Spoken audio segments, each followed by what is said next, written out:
office and dock, right? Yo, what? It like swings open? Dude, this is slick. I'm dropping.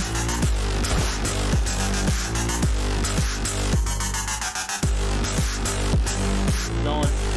I'm pushing. Nice.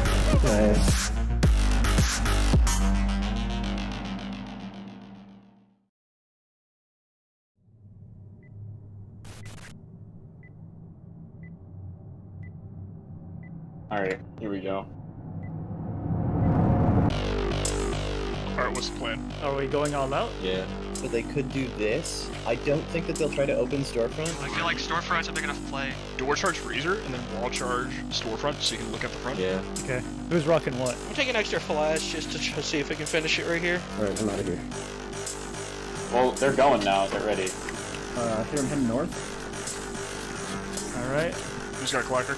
Do we have arcade or do they have it? We still have arcade. 3, 2, 1. So I'm going in. Freezer and storefront. Get the power. Send it, brother. Watch arcade. Watch arcade back. They can't come the other way. They can't come Nice. through. GG. Get it? Good execution. Got it.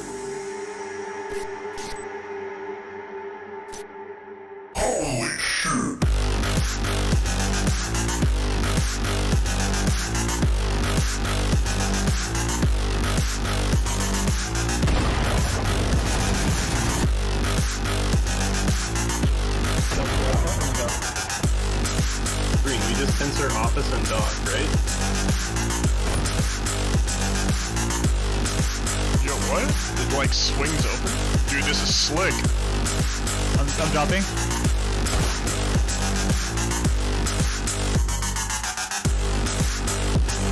Going. I'm pushing. Nice.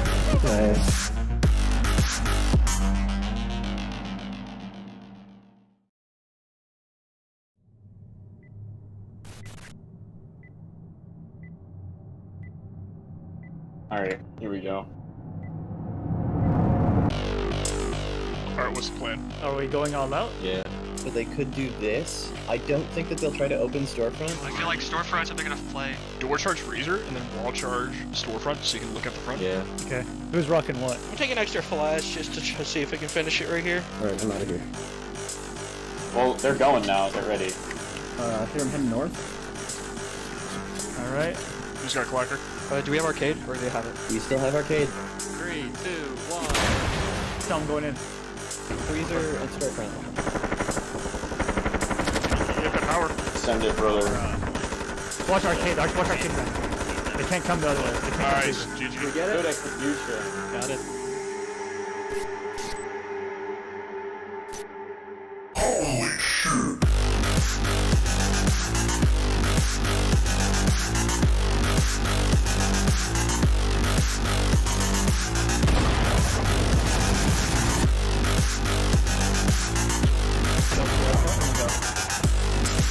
Green, we just censor office and dock, right?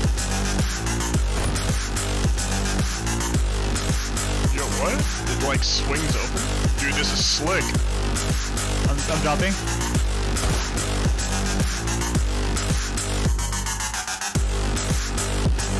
Going. I'm pushing. Nice.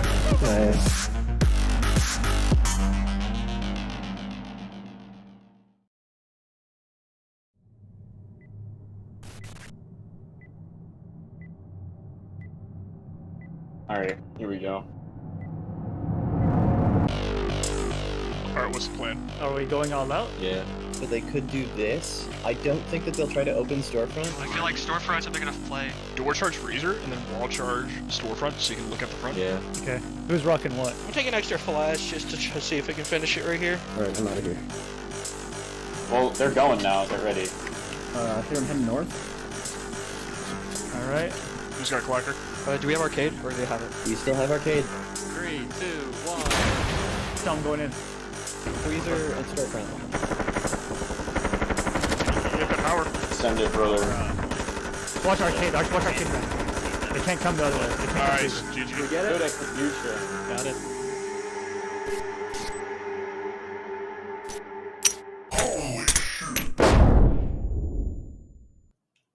Hello, everyone. I'm TH Pine, and today I'm here with our wonderful Zack, our artist. Howdy, everybody. I think you should be able to hear him. I hear him twice now, so I have to change down my end really quick. There we go. Fingers crossed we get this all solved. I think we're good. Just have to figure out my voice levels really quick because it should be fine now though. So yeah, hello Zack. Welcome to Community Hours. Howdy, it's good to hang out with you again, Pion. Besides doing like casting, which we do for the DPL sometimes. Yeah, we do. We have some past, some history with that for sure. Mm-hmm. That's always have been fun. So you're definitely one of the devs that who are more involved with the community, I'd say. Definitely. So you're pretty well known throughout the community, I'd say. But I think it's still good to have you in on a more official stream as well. Official in the sense of from GAC and not DPL or some Discord shenanigans. Yeah, definitely. So definitely. we can all get to know you even better. So for sure. Okay. If chat can please confirm to me that the audio from Zack is not horribly desynced from his camera, that would be great. Because I think it shouldn't, but I tested it before stream, it looked fine, but now I'm not so sure anymore. So Yeah, do I sound okay? Is everything lined up? Yeah. Give us the big old thumbs up if that's working good. All right. Okay, cool. So far, chat is on board and says it's fine. Seems like my sound check actually worked. I'm proud. Also, I'm just trying to spend some time before we officially start here, so more people can jump in. But I think we're good now. I think most people have seen the ping and have joined. See a bunch of familiar faces in chat already. So yeah, let's get started. Zack, tell us what's your official title for GAC and what is it? What you're doing every day? Sure. Some Official days. title at GEC is senior artist. I work with the other art team or the rest of the art team to, we'll be taking a look at that today. But I do a lot of like previs work. I do a lot of like object creation, character creation. Anything from like props to background assets. Vehicles, weapons, that sort of stuff is all the things that I need to be versed in. And then a lot of it is me doing explorative work for the rest of the team so that they can apply that, the previs that I work on or make into the work that they're doing. So that way we get a very cohesive look for everything. A lot of the concepts go from Valdis, who is the kind of like is the main concept kind of guy for the studio. And it'll go from him to kind of like get shifted over to me to kind of do like what is the in-game feel kind of stuff for that. The rest of the team, like Ben is the guy that really implements stuff and like figures things out and gets it all into the game for us and does a lot of exploration with that. Jesse's kind of the conductor of the whole art team, as he's kind of like, getting people to work on certain tasks that we need or figuring out what it is that exactly we need to do. So that's kind of like where I fit into the puzzle pieces. Like I do a lot of bulk work, and I try to produce as much as quickly as possible. Sounds good. Cool. So yeah. So chat, if you have any questions for Zack, then please let us know. And besides that, I'll ask some questions, and then later we can look at some of your most recent work. So that's the plan for now. Mm-hmm. Actually, there's one question already. Louis asks what headset you're using. It's an Audace headset. It's the I can look at it real quick. I forget what the number is. The LCD-X. All right. So that's answered. Great. Mm-hmm. No, I lost my question. Oh, yeah, right. I wanted to ask you also, give us a short overview. When did you join the company, and how did that happen? So what's your history with GAC? Sure. So I was living in Austin, Texas about 2 years ago.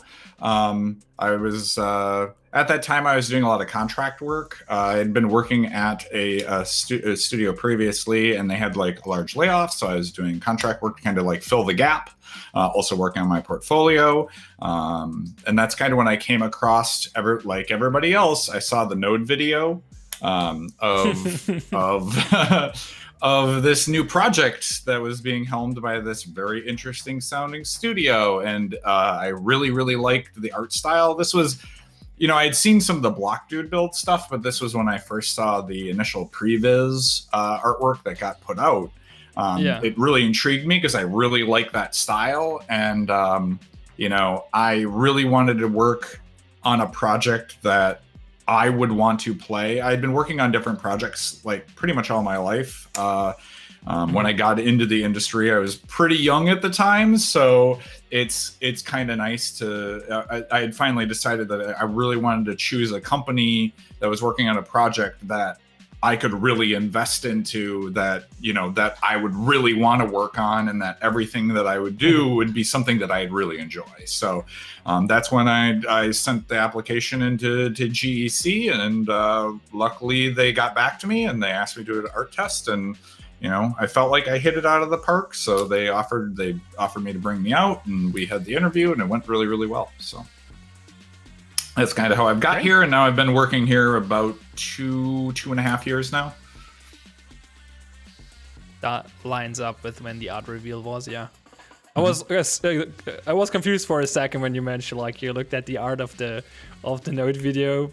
Well, it's not what you said, but that's what I implied. Was like, well, yeah, there were a couple other. Yeah, exactly. There was the you had the Node video, right, which those were kind of like the first iterations, but then there were later versions that were kind of like, here's the art review of what we want it to be. Yeah. And I was really intrigued at the style, right? Yeah. And that's what really got me on board, was the previs of like looking at this very pixelated, non-filtered art style, which was really unique, and it had a lot of bells and whistles and normal maps and metalness maps, and it felt like this very taking the old generation and bringing it into the modern era, and that actually was the thing that really like hooked me. Yeah, that makes sense. Someone is asking about the inspiration. Actually, the game's art design looks like it takes some inspiration from films like Judge Dredd. Do you have any other inspirations for the game's art? Yeah, I mean, it's a lot of 80s influence. I'd say Terminator's a really good one. Judge Dredd is just that we've got stacks of Judge Dredd books in the office for reference and that sort of stuff. So we use that all the time.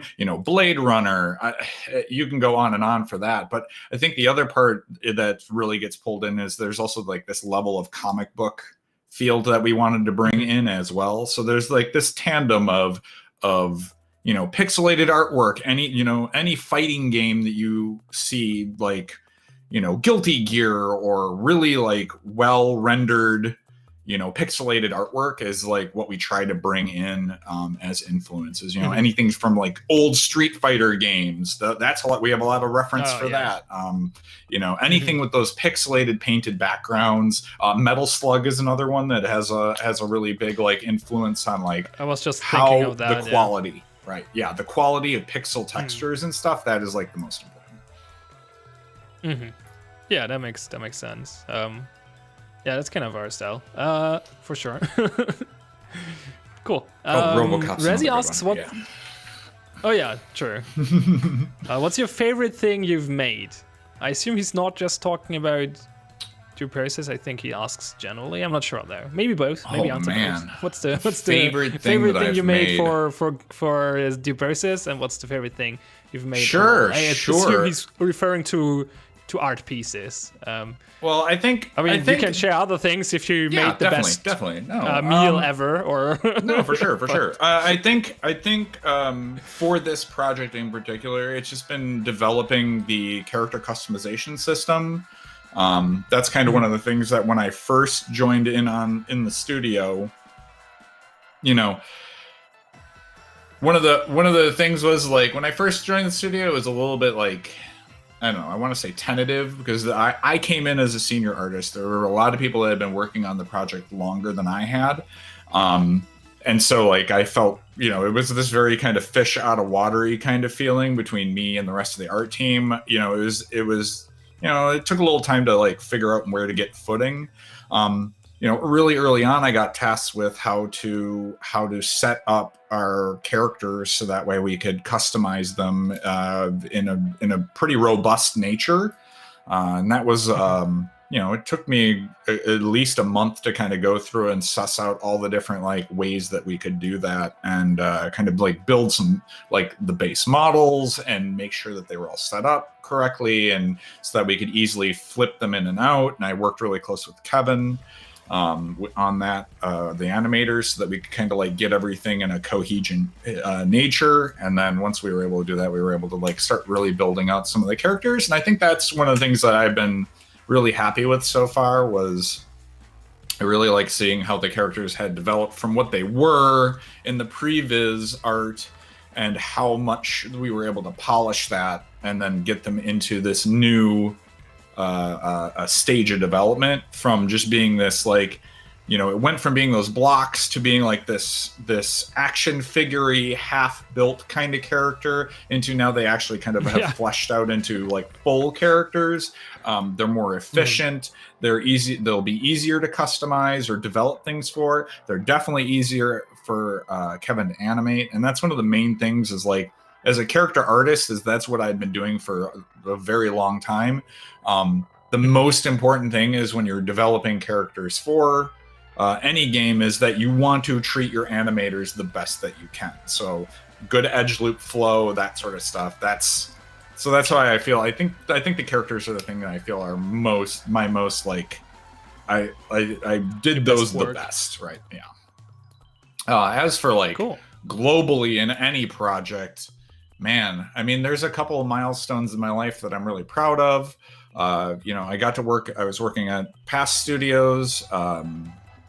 I got to work on the Cars video game, and so we did a second iteration after the Cars movie and everything came out. We kind of approached Pixar and asked if we could do a second game, and so we worked on a game called Cars Mater National. And I actually got brought up from work at being on the level team in the original game to actually being on the character team, and eventually became one of the sole character artists on that project. And then worked on, you know, not only updating all the characters, which was a lot, for the new, like that's when the Xbox 360 was actually really coming out. So it was like we were transitioning from the old to the new, but in addition, we were actually like allowed to make new characters.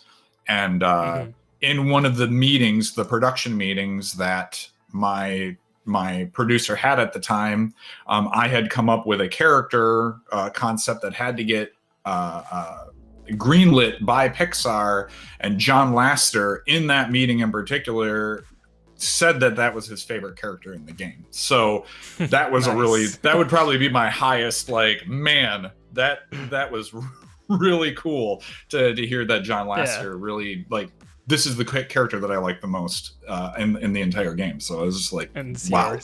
So that was really, really cool. I mean, and I mean, going into, I worked on Wizard 101 for a while. I don't know if anybody's played it in the last couple of years, I did, but a like, long time ago. Yeah. But one of the really cool things that ended up happening on that project was, for the longest time, all the characters had just flat cards for eyes, right? They just stare blankly into the distance and maybe blink, right? That's the only two options you really had. But one of the things I had to plead to get my art producer to allow me to do it. But he asked me, or I asked him if I could model out the eyes in 3D, so that way we could have the characters look around and then they could blink and do that sort of stuff. And I had to research how many additional polys that would cost, if many. I had to figure out like how I could do it, like what would be the easiest way to do that. You know, and I ended up ultimately having to develop a character twice, like especially his face, because I had to make one version the original way with just card planes, right? And then I made one with actually modeled eyes. And just because they're like, well, if this doesn't work, we can't have that, right? He'll look too different, right? So I ended up having to do two characters, basically, like two faces. And then as soon as they saw the character with the eyes and how good it looked, and then they put the animation on it, they're like, we need to do this for every character. Every character needs to have this now. And from that point on, every character, like, and that was midway through, I think the world was called Mirage. And so that is the one world where all of a sudden there's like half characters have the plain eyes, because this was kind of like a quarter of the way or halfway into the project. And then all of a sudden every character after that will have 3D eyes now. So that was the other really cool, like, and I had to fight, you know, claw, tooth, and nail to get that into the game. You know, I even took extra time to develop it just to get them to bite on this to try to improve the game. Yeah, that's interesting. It's definitely cool when you're like, I know this from my past history of doing things like when you like see an opportunity to improve something and you push that forward. And then others suddenly realize, hey, wait, that's actually really good. We should like, yeah, good idea. We should do this. That's always a very, very good moment, I'd say. Cool, awesome. So, wait, there was a. Oh yeah, you mentioned earlier, and this kind of will answer the question in chat as well, somewhat. You mentioned earlier that you're pretty proud of your characters and stuff. So like of the due process characters you've made for the system, and I assume you're very excited about like when customization actually comes in. Is that? Because that means you can work with wait more every character day. stuff, I right? hope that character customization comes in, right? Like that is one of the things that I want to work on the most. That I've always enjoyed making characters and developing characters, and that is the one thing that I can't wait for, right? Yeah. It's difficult because that part on the roadmap is kind of far away. So we're still working towards that. You know, there's so many other aspects of the game, and the code team is so, I mean, like busy. You know, it's hard for them to find enough time to be able to like transition to get to that. So, you know, they're like, oh, hey, this bug where we can't shoot guns or whatever, right, pops up, or hey, this level doesn't load. Might be more important. Hey, we need to optimize, right? There's a myriad of other things that need to get fixed before we even get to the point where we can actually have customization, right? So yeah. But from what you said earlier, like from an art perspective, like the foundation for this is there already, right? Can we dress up characters with different pieces of clothing already, or all these models? It's possible. The issue is there's no the code for the character customization is so basic that we have to manually set what parts of the character are getting loaded in. So we have right now it's so basic that it's character 1 through 10, right, or whatever it is, right, or 1 through, I think there's like there's more options than that exist. I think there's technically it's 10 defender options and 5 attackers. I'm not sure if there are more than 5 attackers, but yes, they're all pretty similar. So what ends up happening is like we set, I mean, that's just a set value, right? And then it just says pick 1, 2, 3, 4, 5, right? And that's it. And then if there's additional like spectators, they get additional skins after that. But I mean, it's the customization from what I understand all of a sudden is very, has 10 players. Yeah, it's very simple. So yeah. Okay. But yes, it is. I cannot it wait. is exceedingly easy for us to get customization in once it's there. Right, because the characters have been broken down in a certain way that we can actually, once the code gets put in, we'll be able to, you know, this top, this bottom, you know, whatever that might be, but the code needs to get put in for that first. Yeah, but the idea is to mix and match different pieces of equipment, not just have like full body skins, right? Correct. That would be the ultimate goal. And we're still trying to suss out how far that would pertain to if it's, here's a top and a bottom. Do those have color variants, color shifts? How do we, I have ways that we can set that up. I've got a lot of those files have the ability that we can shift whatever values or colors that we wanted for the characters.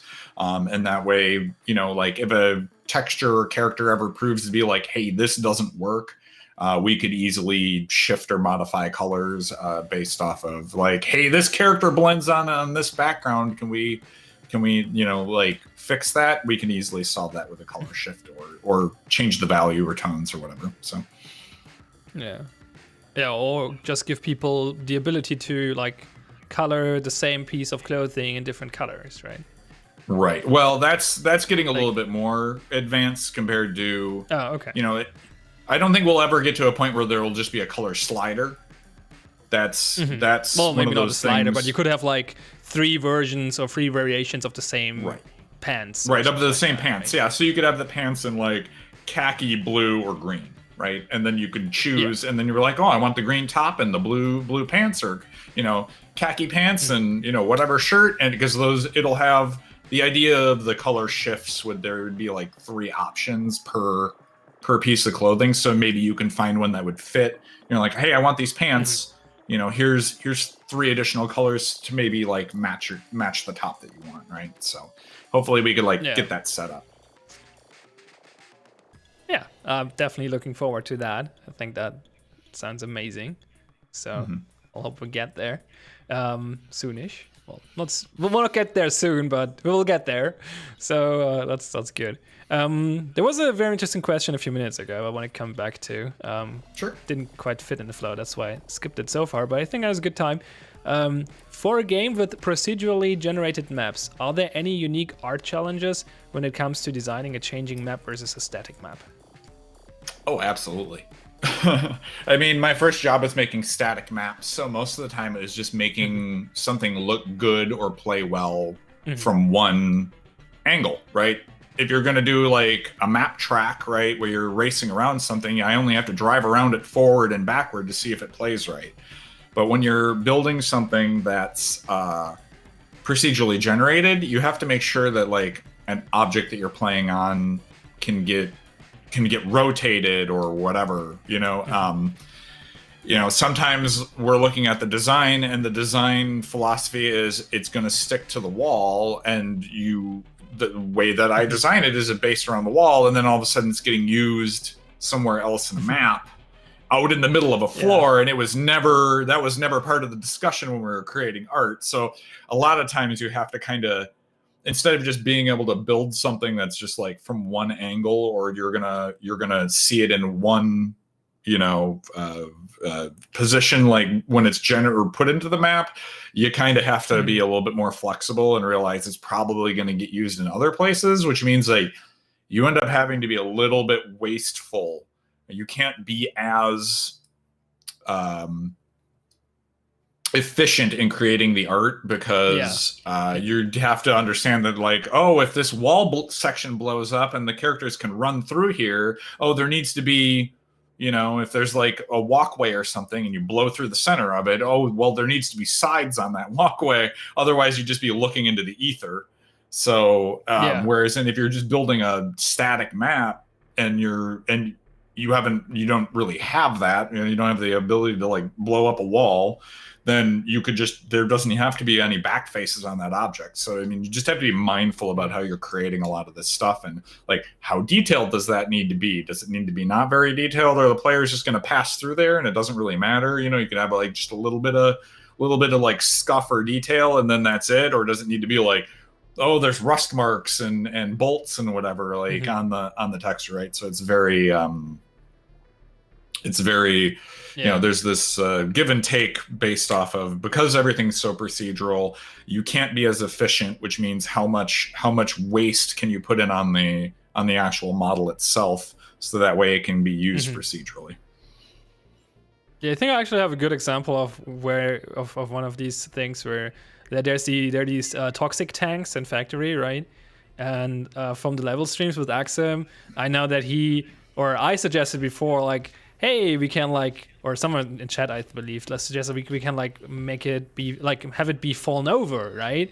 And I said, yeah, we can, but there is a limitation to that. If we want to have a fallen over one, we have to make it so it like comes in, like it's connected to the wall, because these things don't have a bottom plane, bottom right? to it. They don't have a texture from the bottom. So if you would just make them fall over, then you could look into nothing.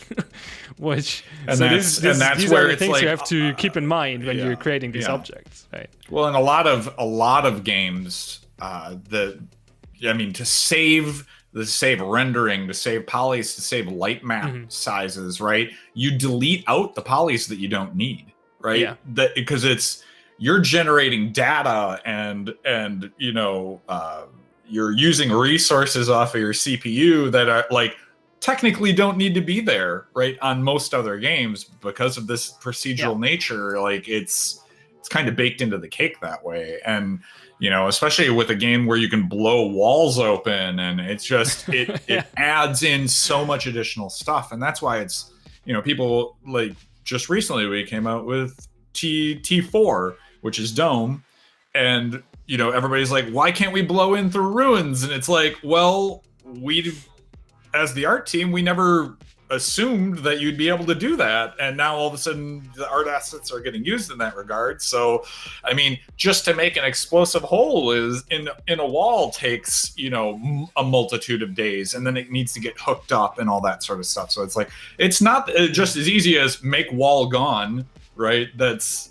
when you also the object need was the art created asset as for the hole, right? one solid wall, right? You need to have the art asset for it. What does that look like? Can you run through it then? Does it make a hole? Does just the whole piece disappear?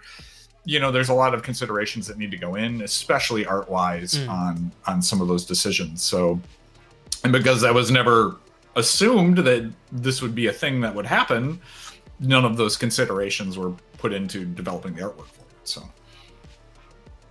Yeah.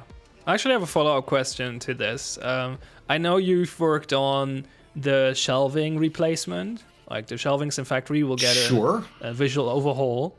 And what I'm thinking of is like it exists, like the shelving units are like different pieces that get put together in different constellations and like in different shapes, right? Is there like, what does it take to take that into consideration when you create an art piece like that they like, because they have to fit together with different other ones, right? Is that, do you know what I'm trying to get at? Yeah, absolutely. So with the factory shelving replacement in particular, which is mostly art complete now, the crazy part about that asset is that one was probably one of the most technical assets I probably had developed for the game so far.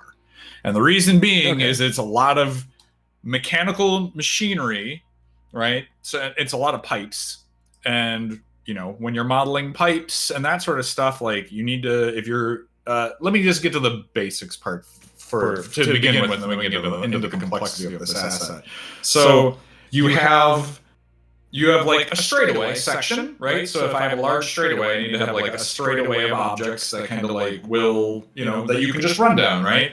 And then the three other items that you probably need are, you need an inner corner and an outer corner, so that you can make it turn, as you're having it spawn around the edges of the map. And then you need to have like some sort of like end cap, right? Is kind of how that works. And so those are the major asset pieces that you would make for something like that. So you need inner corner, outer corner, straightaway, and then an end cap, or kind of the major pieces that you'd have to make. Luckily, I got to try a lot of this out in how to develop this sort of stuff. I think I fucked up audio. Uh-oh. I wanted to, sorry. I want to change something on my end. I had to, why am I tracking desktop audio? That's not what I want. Remote webcam, give me 1 second. Can I just mute this one? I'm trying to get all fancy. Okay. I think it should be fixed now. Can you talk test again? 1, 2, chat. Please chat. Is there Tell two us if of it's me fine now? Okay, cool. Okay, good now. Good. I don't know why this was even turned on. I just tried to change some things on my end, and apparently I screwed it over. So I think what you were just echoing. I hope people still understood what you're saying. But yeah. So please, well, I can kind of go back go over back just 2 like sentences and yeah. So what you need is like inner corner, outer corner, straightaway, blocker. Those are kind of like the main pieces that you need. Yeah. Especially for developing an asset that's going to like be able to move and snake as it spawns, right? And then that allows the designers to be able to like make whatever shape they want, right? You could even make an island out in the middle of a map if you have those pieces technically. So luckily I got to try a lot of it and figure out a lot of this on the castle asset for Gnome. So that allowed me to kind of like really understand like, oh, I need this piece, and when these two pieces fit together, that's what it needs to work, right? Yeah. So that was like a good, really like test piece for me to like really sink my teeth into to do a lot of this stuff, because the main guy that normally does a lot of these the stuff that has the real level complexity is Ben. Ben knows the ins and outs of this level stuff more than anybody on the team. So a lot of this is like still trying to get caught up to speed on like what it takes to generate level stuff. Again, like I'm used to making props. I'm used to making, like characters and weapons and vehicles and stuff. I'm not as used to being like, I need to technically construct stuff that's going to fit together and spawn and do all this sort of stuff. That is normally not what I've had to deal with in the past, right? Or like you said, I've created like one-off environment things, and that's it, right? Like I made my environment, it looks really good, that's it. Yeah. So the fact that making this stuff spawn and fit together, and there's certain height considerations and blocker considerations, all that sort of stuff, and then lighting and understanding how Unity lights things, and this was a big thing that we just went over too in the past couple of weeks, is getting a deeper dive, not only for me but some of the rest of the team, on like, how does Unity handle lighting? How can we improve this? Because it's been very frustrating to deal with. So Ben's been a really big help on like figuring out a lot of those things as we've progressed through, just because again, it's very technical in nature. So without him, it would probably be 10 times more difficult. So so the reason why this was really, really hard was there's a lot of like technical pieces like pipes that need to, you have piece 1 and those need to transfer into piece 2, which then transfers into piece 3, and then it needs to go around a corner and those need to line up. So if it's over here and then goes around the corner and it's over here, those pipes need to transfer through, and it needs to transfer through piece 1, 2, and 3, right? So we didn't just make one straightaway, we made like 3 or 4 different straightaways. So each one of those straightaways had to align with its counterpart. And it could be any one of those parts, right? Okay. So if like I've got piece A and piece C and they're adjoined, right? They need to align. Well, what if I change out piece B with piece C? What if I'm putting it with the corner piece, right? So each one of them needed to be technically perfect, and the vertices needed to align, because otherwise you like come around a corner and you see like a slightly mismatched pipe and you're like, well, that doesn't look right. So that was why this was such a difficult set to build, was like it was so technically precise that like I had to like double check things, triple check things. I'd pull one piece out and put 2 of them together just to test it, and then see how that went together. So it became like a very in-depth kind of object. A challenge. Yeah, a challenge. Yeah, exactly. Yeah. That's very interesting. I think this is obviously the stuff that makes this the art process for this game a bit unique in its own regard. So that's very interesting to hear about, I feel. Okay, someone else in chat asked a question. I feel the answer will be, you will not be able to give a straight answer to that, but or like a specific answer to that, but maybe you can elaborate on it anyway. How long does it take you to make a piece? Like, it really depends on complexity. Yeah, that's what I assumed what the answer would be. I mean, the Pipeworks was, again, really, really technical. There was a lot of pieces to it, so it wasn't just like one piece.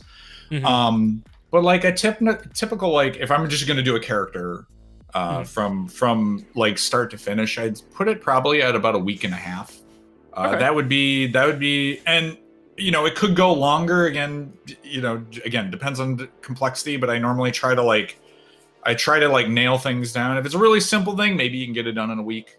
5 days, 4 or 5 days, you can, if it's a really simple thing, but normally it's about a week and a half to generate a full thing.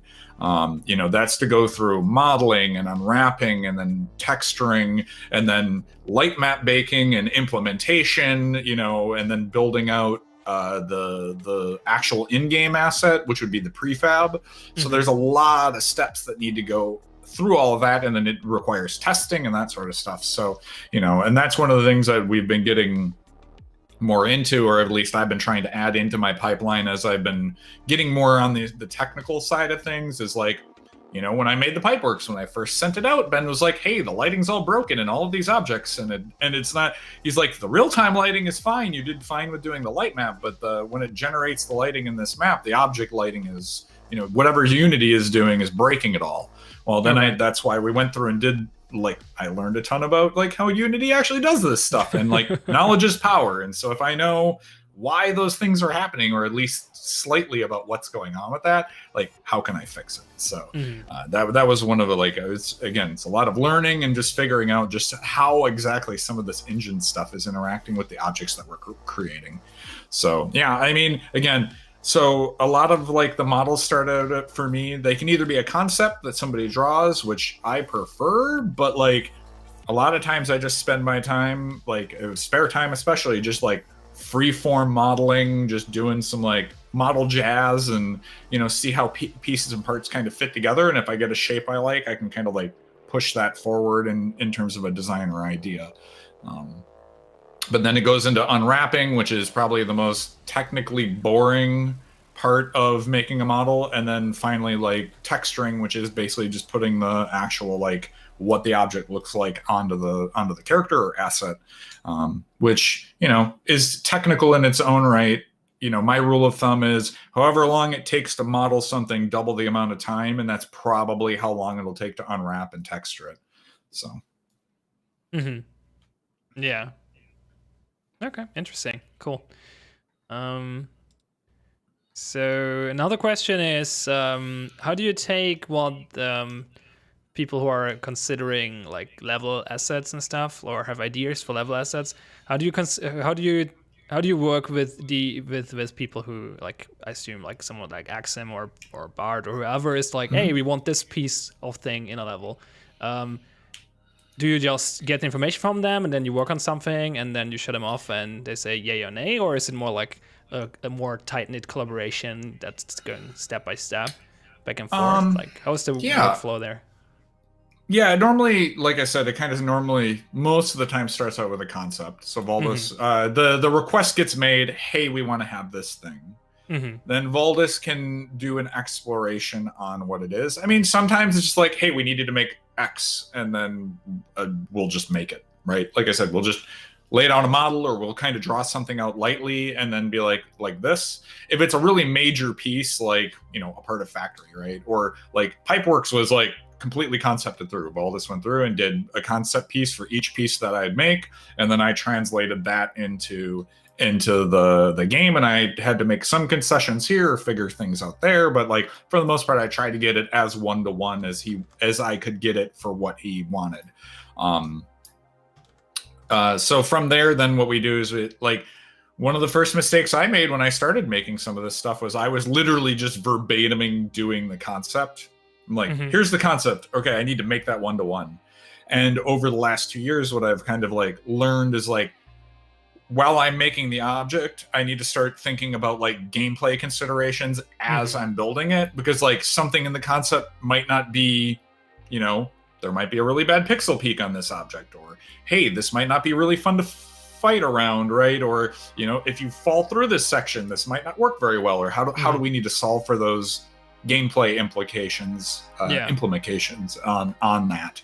And so that becomes a little bit more of a push and pull, where I might come back to Valdis to be like, hey man, the concept you drew, love it, it's great, but this section over here, it's a little bit wishy-washy about how we want the gameplay to be. And then, or Alex or Grant might have a gameplay request, be like, hey, we really want to be able to do this with this. So, and we're really trying to get better about the communication between those sections of the team, so that we don't just make an asset and then we put it in the game and it's like, well, this doesn't work at all, you know. Yeah. So we're definitely, that's something that we continually work on as a team, is trying to generate better assets for level team to use, Yeah. you know, whenever they need it. So Yeah, so basically, because like everyone in the project, like every different department has to consider all the other, like consider their work, like what their work, how their work is affecting the other parts, right? Especially like everyone has to like you cannot just make the art look pretty. You also have to make it play good. Yep. So and that's a big part of it too. yeah, and especially as we just talked about with like the aspect of the level designers actually like generating these thingies procedurally and then moving them around and using them in ways that you might have not considered before. Like everything, like I imagine there's a lot of collaboration needed. So that's definitely an interesting challenge, I feel. Yeah, and that's so definitely something as we've been moving forward through, especially like T4, which is Dome, and as we're moving into new tile sets and stuff. I mean, gameplay ramifications and you know, how do we build these tile sets more effectively is always something we're working to improve on, because if we can make them better, right, with more understanding about what we're doing, then we can make better tile sets. So yeah, for sure. You know, and it, you know, I think tile set 4 Dome was probably, I mean, in terms of like how it all came together, while, you know, we had to ad hoc and at towards the end of that little section, like really we had to dramatically change a few things that you know kind of came down the pike in terms of design elements. I think it's still one of the most solidly put together tile sets that we've built. So I mean, comparative to the rest of them, and you know, that's one of the things, like if we can do that with that tile set, which was a big learning experience, and move that forward, you know, if we can either go back and polish past tile sets, or, you know, as we implement additional tile sets, right, it'd be nice to add that level of polish. Yeah, and also have those, as you just said, like have learned more about how to collaborate on these things, how to work on it, so it's getting more effective the more we do it. Yeah, cool.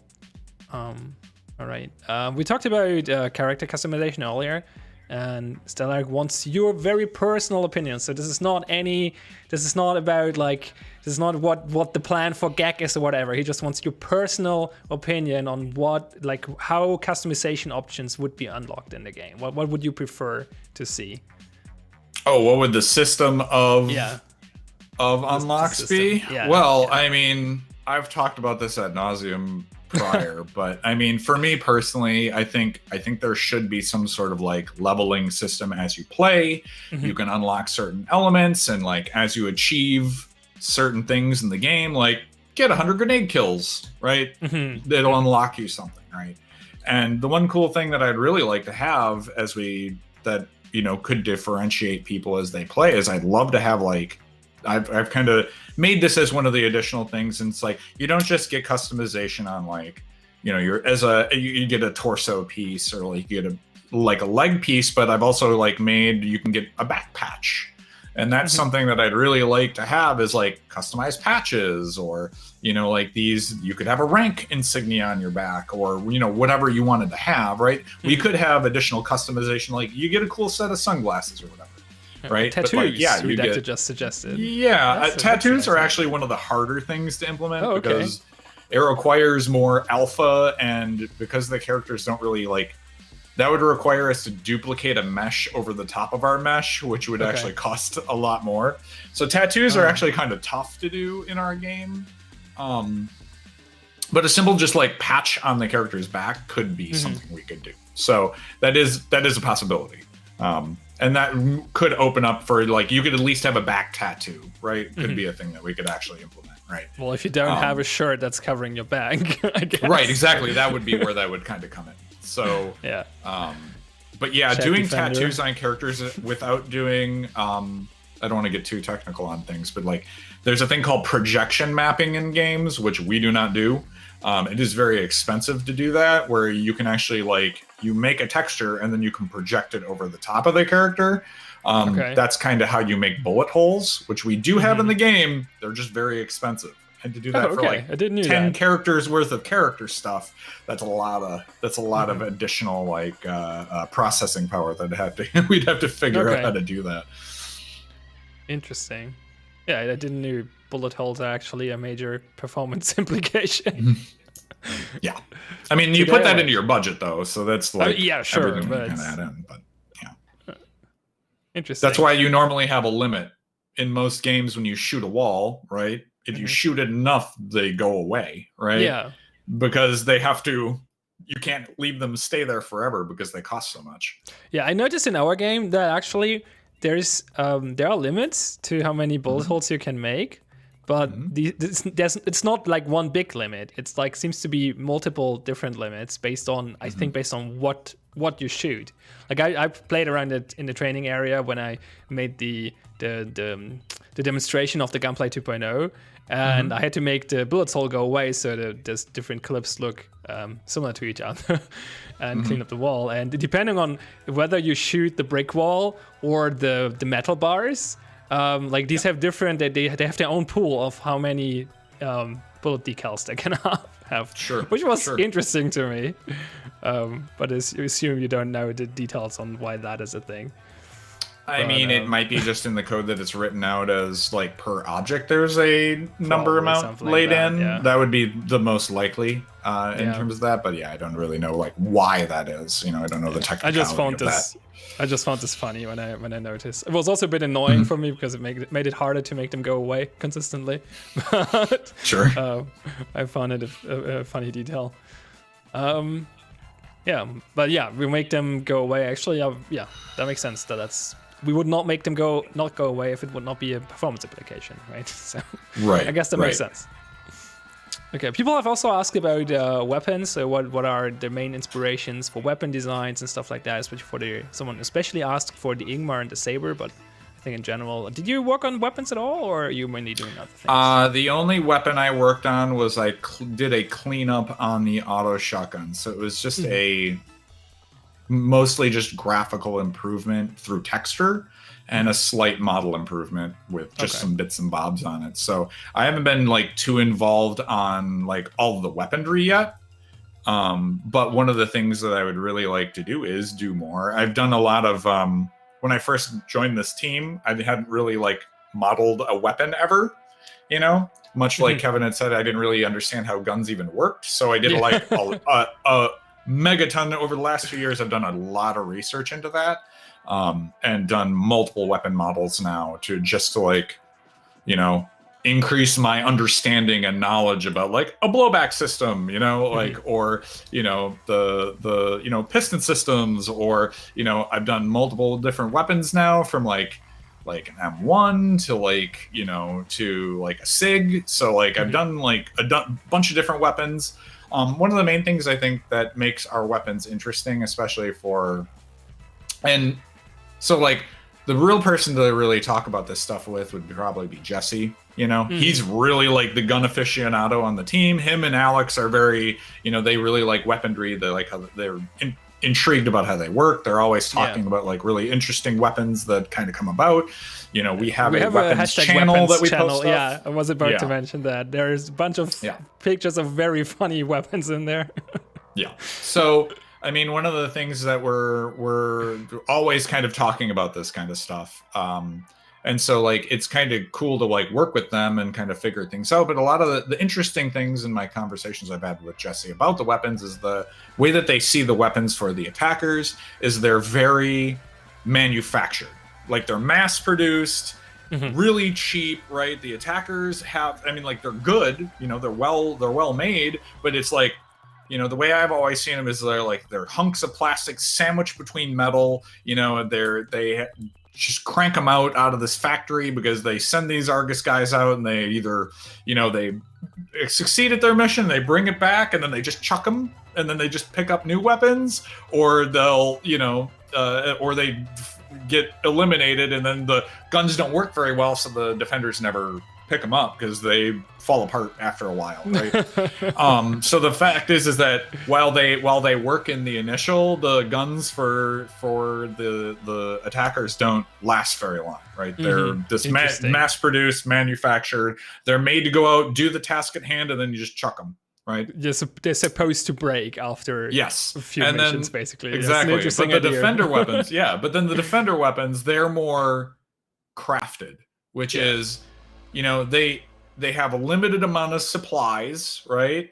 They find these old weapons from like World War I, World War II, Vietnam, right? Or they raided a museum, right, that has some of these weapons, a la Demolition Man style, right? And then they, carefully construct these new styles of weapons by using pieces and parts from other weapons, right? Because they might not have the entire gun at hand, or they have to make do with a substitute right here or there. So that's why some of the weapons look very ad hoc, and they're built to last longer, right? They might look ramshackle and rickety and not made very well, but they'll last forever, right? Is the idea. Okay, yeah, I see. That's interesting for sure. Cool. Okay. Questions in chat have a little bit slowed down, but I actually have another one. Bit of a change of topic, but earlier we talked about, like, you briefly touched on what you've worked before and stuff like that. But I would like to, so can you give us an overview of what is your history of like, if your professional history, like, how long are you in the industry, and what kind of things do you have worked on in the past? Sure. Let's see. I mean, like, long story short is I've wanted to make games since I was like 6. I mean, that was the dream for as long as I could remember. And when I went into starting to do high school and stuff, it started getting into my final years, and my mom was like, hey, what do you want to do for a job? And I was like, I think I want to make video games. And she goes, you better find a school, right? And I was like, oh, okay, well, this is actually quite serious, right? She wasn't kidding around about that. And so like I found a school that like offered an actual like degree in game art and design, and I pursued that like a dog chasing a tire, right? Okay. And so went through school. I put every night I was in the computer labs working with some really talented kids. Some of them work at Blizzard now, and some of them work for Epic, and some of there's people that work at, some of them work at friggin' NetherRealms and that sort of stuff. So I mean, really talented, amazingly smart people. And so we would be in the computer labs every night working together, day in, day out, 5, 6, 7 hours. We'd leave at like midnight when the labs would close. Okay. Right? Just trading information and working on characters or whatever it was, and just trying to like learn as much as we possibly could. And we had a graduation stuff, and from there I was lucky enough to pick up a job I was living in Arizona at the time, picked up a job in Arizona. I was at my first studio. I was 22 years old, just as green as you could be in the video games industry. I didn't know anything about anything. And I'm working at like a double to AAA studio was my very first job, right? Nice. And so it's like the biggest shock for me was going from like college to being like, now I'm in a corporate atmosphere, and they don't teach you corporate atmosphere in school, right? Or anywhere. Yeah. There is no like learn corporate, procedure, right? And so that was a big shock to me, more than even like, oh, can I do the artwork? Right? I could do the artwork, I could learn from people, I can talk with them, but it's like learning like how do I use Outlook Express? I don't never have sent an email before, apparently. So, so that was one of the funny parts. Here, I'm gonna close my window real quick too. 1 second, because I'm getting a lot of glare. No problem. All right.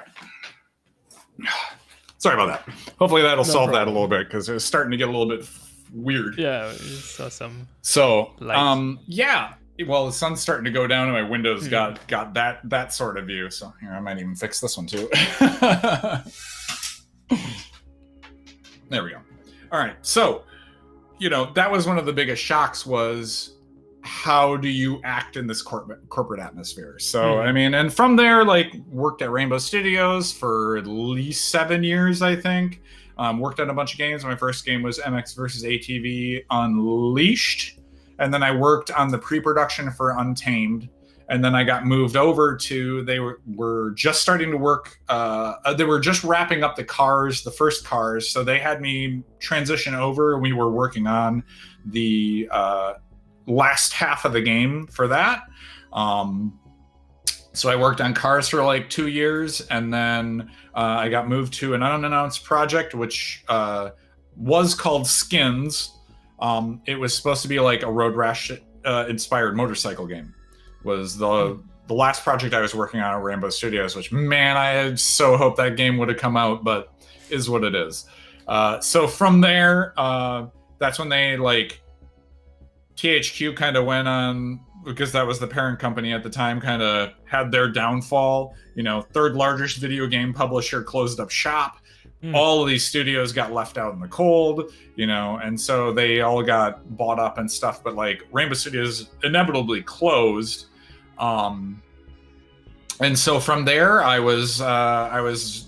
had saved up enough money for, like over the time that I had worked there, and I got a good severance when I left that I just basically took a 2-year portfolio building hiatus. And then I just worked on that. I worked on a couple side projects on iPhone and stuff. And then that's when my buddy who was living in Austin said, hey, we're going to be hiring for Wizard 101, right? They had just finished working on the game, but they were starting to ramp up to start working on more worlds and stuff. So I think they had done like one additional world, and they were working on a new one called Celestia at the time was the one. That's when I jumped in and started working on the new project or that's when I applied for King's Isle. They gave me the art test, and one thing that in this whole story of working in the video games industry that I'd say is don't just take no for an answer. That's kind of what I've learned. And at the worst case scenario, when you one of the things that people kind of have when they apply to studios is they have this fear. It's this fear of rejection. Everybody has it, right? Sure, yeah. But the thing I've always kind of like landed on as I've kind of been doing this is just apply, because the worst thing they can say is no. And then the best thing they can do is, hey, we want to, give you an art test, or hey, we want to bring you in for an interview, and they'll give you an opportunity. So, I mean, never, just be like, I don't want to apply because I don't want to get rejected. Apply. And if you get rejected, it just means you need to keep working, right? So don't just get warded away from the position that you want to have. I can say that from my experience. Right, right. And then on top of that, the other thing I learned when I was applying to King's Isle was, I sat down, they gave me the art test. I did the art test for them, right? I got it done, in the time that they allotted me, and I felt really happy with it. And when I sent it out, they're like, nah, this isn't the material that we're looking for. And when I got that email back, I was sitting there at my computer, and I was just like, there is no way. It's like, it is my job as an artist, right? If they're like, oh, you didn't fit, we don't feel that you hit the style. It's like, that's my job, right? As an artist, my job is to hit your style. And if I didn't do that, I sure as heck should be able to figure it out. Yeah. So I redid the art test. I didn't ask them. I just redid the art test. I just said, they rejected me, but I'm like, I know I can do this. Right, I know I have this in me. Nice. And I redid the art test in the same amount of time. I gave myself the exact same. This is an inspirational stream now, by the way. Yes. And so I sent the application back in, and I'm like, hey, I know that you rejected me on the first application, but I know that I can do this as, be part of your team, right? And they shot back to me, and I think they just liked my gumption, right? Like that I did it. But like the fact that I took the time to,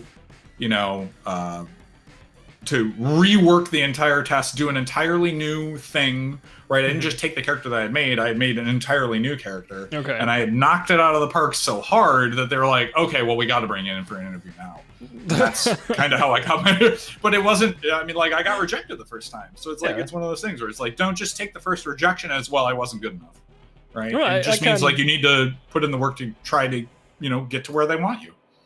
I can second that. Like, that's like, I got rejected at 2 jobs before that I managed to get in after like trying again in a way, or communicating with them again. So yeah, that's definitely true. Sometimes it's worthwhile to, like, sometimes it's not, right? Sometimes it's just like, okay, I guess that's a no.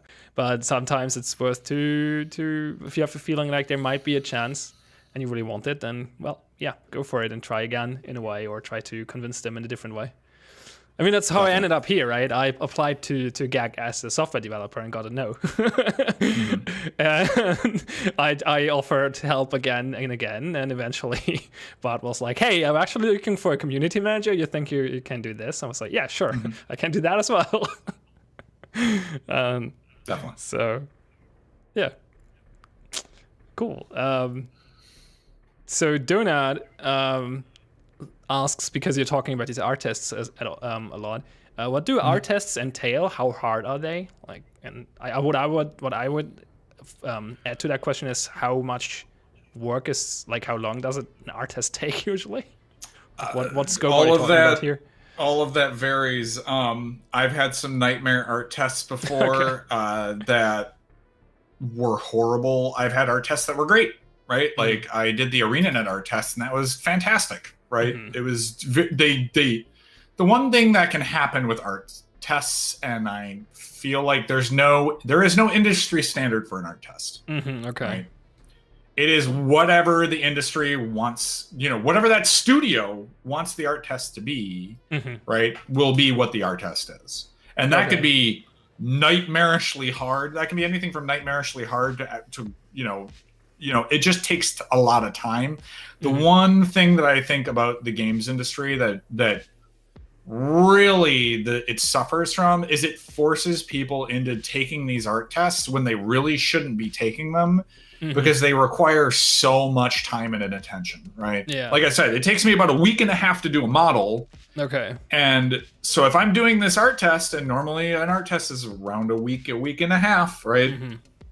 If I'm doing that, then that is literally all of my time. That is me not looking for another job. That is me not doing anything else, but just working for your one thing, right? To and see if you are... Yeah, you don't even get paid even for if you are right? going to get hired, you're working on this one task. I mean, in an entire week, that could be hundreds of applications I could be putting up, right? Yeah. For other studios, And that's where... And I'm not getting paid for this time, right? And I'm not, so I'm devoting all this time and resource into doing this art test. I'm not getting paid for it or anything like that, right? And on top of that, it's like, it could all just be for them to just go, no, you're not what we're looking for. I mean, like, that is such a huge commitment, right? To just be like, well, we don't know if you can do the artwork. Well, I mean, if you have a pedigree of stuff of your past, it's like, I'll learn, right? Like, I'll figure out how to fit into your studio, right? Like, it's like I said, as an artist, that's your job, right? So if it doesn't work out, then you can cut me. But it floors me. The worst art test I ever had, they gave me 1 week to do, and this was to do next gen work. So this was like sculpture, and then model, and then PBR texture. This was like doing next gen high level character. They wanted me to make almost an entire character in a week. Okay. And I'm just like, that sounds like a lot. And from scratch. And I'm like, and I'm like, how long do you normally do to make a character? And they're like, oh, it's normally a month. Okay, so the math doesn't even work out here. Like, I would have to are you going to send me like a pre-made character and then you just want me to texture it, or no, it's going to be from scratch. I'm just like, that's impossible.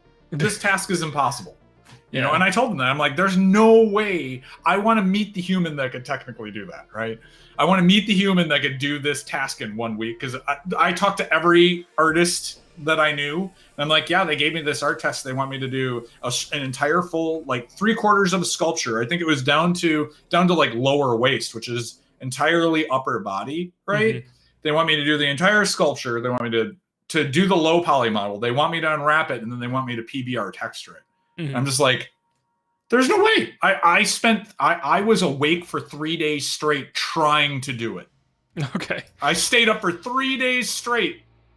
At the very, like, I think I started doing it normally, and then I'm just like, I'm gonna have to start doing 24-hour pulls, right, on this. And I just started doing, like, I was working by the end of the thing. I was just like, I got the sculpture done in the week, right? Which is like that in and itself, to do 3/4 of a character, to do the sculpture in 1 week, and then you do the low poly character in 1 week, and then you do the PBR in 1 week. That is the normal flow of things, right? To get the sculpture completely completed in that time frame, I sent it in. Just, I was grizzled to the bone. I'm just like, well, I was able to get the sculpture done. It looks amazing, right? If I had 2 more weeks, I could knock this character out of the park and it'll look great. But like, you know, that was the hard part. Was like, there's just no way. You know, there's art tests where you're just, maybe I should have just sat down and gone, nah. You know, there's no way, right? How did they react to that? I mean, when I asked them how much time they had, you normally got, and they're like, 3 weeks. I'm just like, well, that sounds reasonable, right? I'm just like, they didn't tell me why they were only giving you the week to do the one thing, but like, you know, the responses I got, I just told them, hey, I did the best I could on the art test. Here's as far as I could make it in the time that you allotted me. Right. That's just kind of how I did that. And they're like, well, we're going to keep looking. And I'm like, okay, well, that's, you know, I didn't complain about the test or anything to them. It's just, that was kind of like I took the test. Here's how far I could do. I made the best sculptured model that I could make. You know, that's what I could do in the time you allotted me with your art test, right? And that's, you know, I mean, I guess I could have kept working on that character, right, and like really fleshed out and really finished it, but I was just so burned out by that art test, I just didn't care.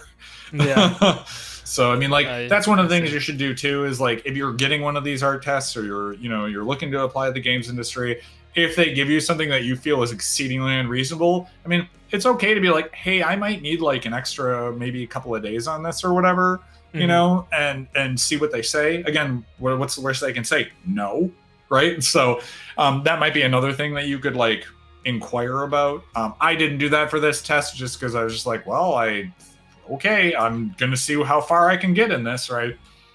And at the time, I was still learning a lot about sculpture and stuff, and that sort of deal. So, you know, maybe I could have been a little bit faster at it, you know, with more time. But, I mean, I learned a lot.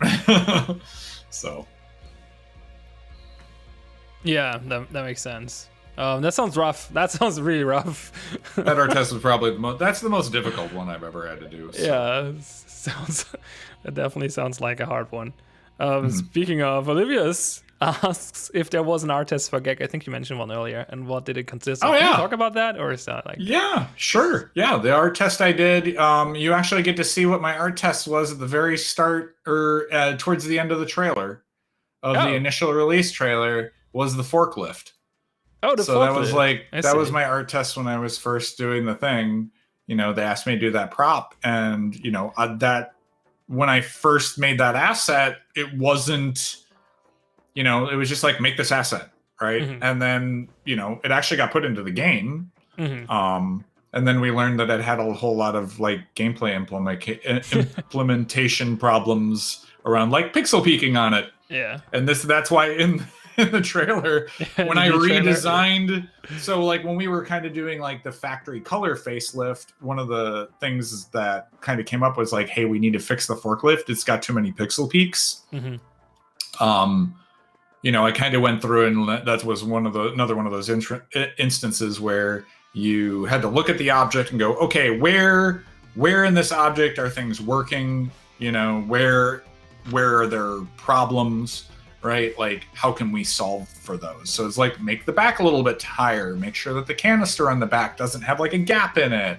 You know, make sure that the where the forklift rider is actually blocked off completely, so that way it's just more of a solid object. And that's one of the things that we're learning more and more is like, how do you solidify an object to be a shape, you know, and not having too many holes instead of it having like these very porous open like edges and stuff. So yeah, that's kind of one of those things. Yeah, I see. Interesting. I didn't know that. Donut had another question. It's kind of open-ended, I guess. But what games do you respect artistically, regardless of how good the game actually is? Like, which games do you think is like looking great? Oh, my top art games. Oh, I've got a freaking entire like setup back here. Nice. Go ahead. Right off the two that are the most artistic that I thought were really, really cool is one's a PS2 game called Radiata Stories. The art in that game is... What is that called? I never heard that. It's called the Radiata Stories. It's like a role play, you know, style game. Pretty wicked, like it's got a really good story arc to it too. So the main character is a little bit annoying, but like if you can roll around to about like halfway through that game, there is a dramatic turn of events that it was like almost at the level of Final Fantasy, kind of like holy hell, this just happened, right, kind of deal. So that's where it's like, oh, that turned out. So that was kind of interesting. The other one is Breath of Fire 4. Dude, the artwork in that game, again, PlayStation 1 game, holy moly, there in that game. Pixel art game, sprites, all the stuff, but it is... Oh yeah, this one looks... super pretty looking game. The style of that one. Man, another game that I really like the art for and love the game is Front Mission 4. Awesome strategy, like turn-based strategy game. Has giant mechs in it. Yeah, absolutely amazing. That's my jam. Giant mechs are my jam. You know, the really cool part about that was you know, they had animated like character sketches that like they'd actually like move their mouth and talk and stuff while they were actually doing stuff. Phenomenally well made. Great game. Love that game. And then man, you know, like I think one of the neatest games in terms of just like getting a weird, well, I mean, again, out of all, like Silent Hill 2, amazingly atmospheric, phenomenal game in that regard. Sure. I mean, some of my top series that I always love was Dead Space was one of my top franchise. Yeah, 1 and 2 mostly. Yeah. And then like Mass Effect series. I mean, like there's a lot of those series that I really, really like. In terms of like story wise and art wise and stuff, there's a lot of neat stuff in there. And just like atmospherics and stuff. I'd say even like Destiny does a really good job with like environment feeling and stuff, you know, like the lighting is always amazing, or the background. I like sometimes I'll just stop and stare and look at a background for a while because they do a really good job with their environment art. Okay. Yeah, I can see that. Do you know the indie game called Kingdom? No, not off the top of my It's a 2D game, and I was just thinking about, because we were talking about beautiful pixel art style. I really like the pixel art of that game. It's really neat. But no, if you just look for Kingdom, you find the movie. Damn it. Sure. I think that has a great style, but that's obviously subjective. Anyway, okay. Bjako asks, what is your favorite mecha game or show? Oh man. I mean, Front Mission is probably one of my favorite like mecha series, because like I really like I like the style of mechs that they do. B, I like that combat like style. I mean, I've always come from like the mech warrior, you know, esque sort of games. I've always enjoyed those, but I really like the Front Mission like style a little bit more of the mechs for them. Man, what would be a good one? I'm just trying to think off the top of my head which are the other ones that I really like.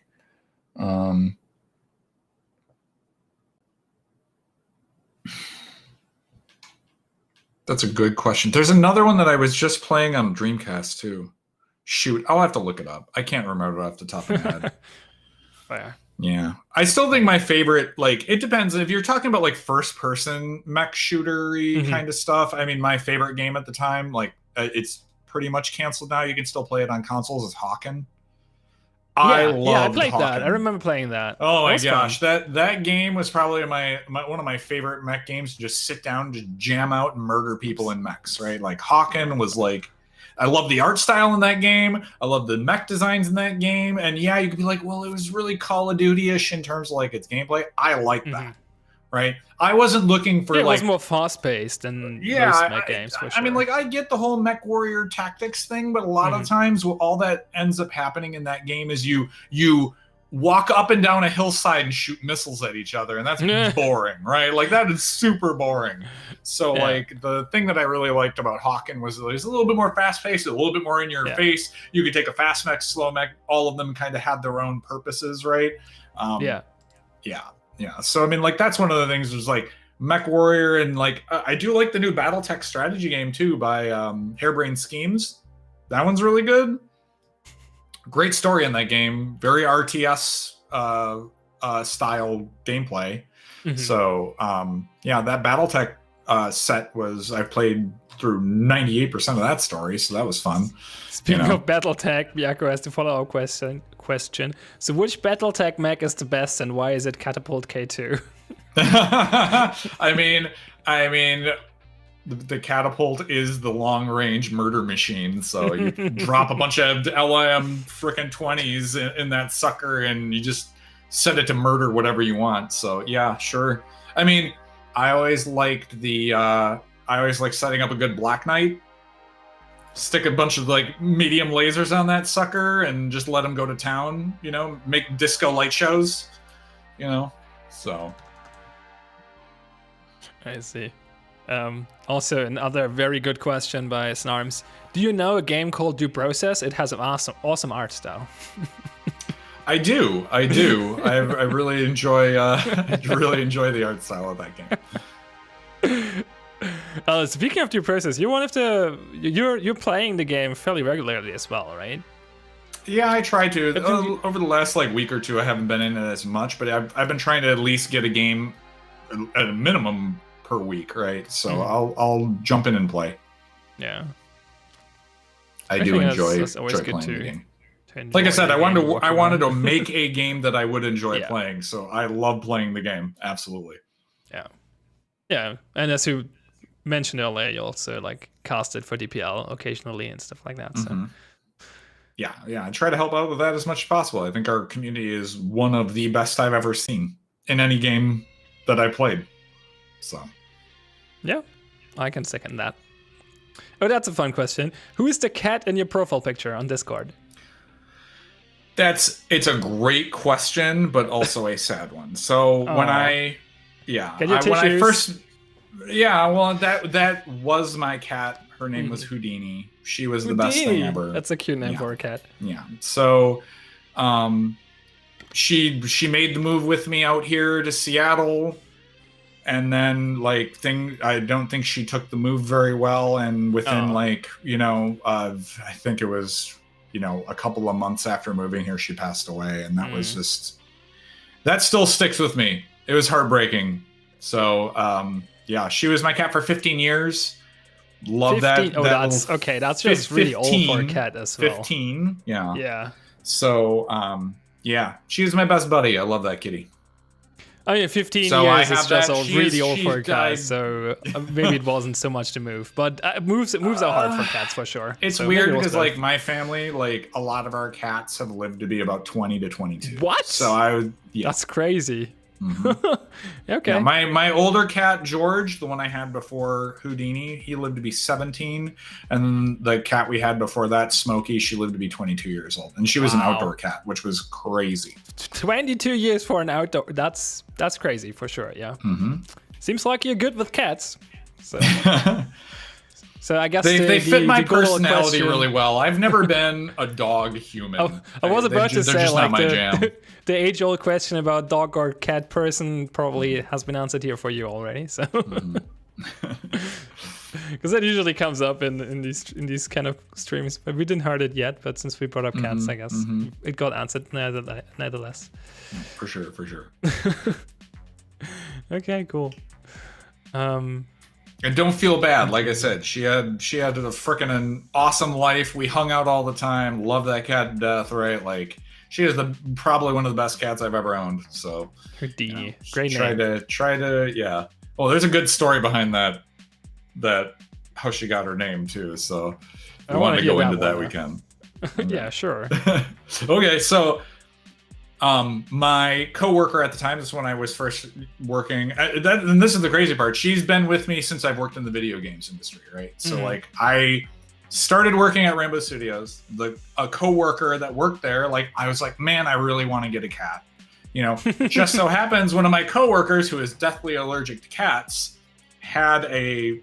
there was a stray cat, had a litter of kittens in his backyard.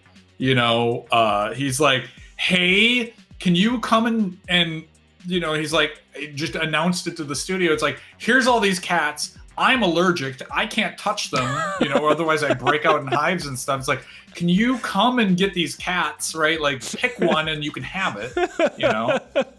And so there's just this beautiful white cat that had like these, you know, it had mittens and, you know, all this stuff. And I'm like, that's the one I want, you know, platinum blue eyes. She had the most beautiful eyes. They were almost pure white, which was kind of cool. Okay. And so, yeah, so I go and pick up this cat, right? And I was working at the time, so I'm like, I have a towel, right? And here's this cat that fits about in the palm of my hand, right?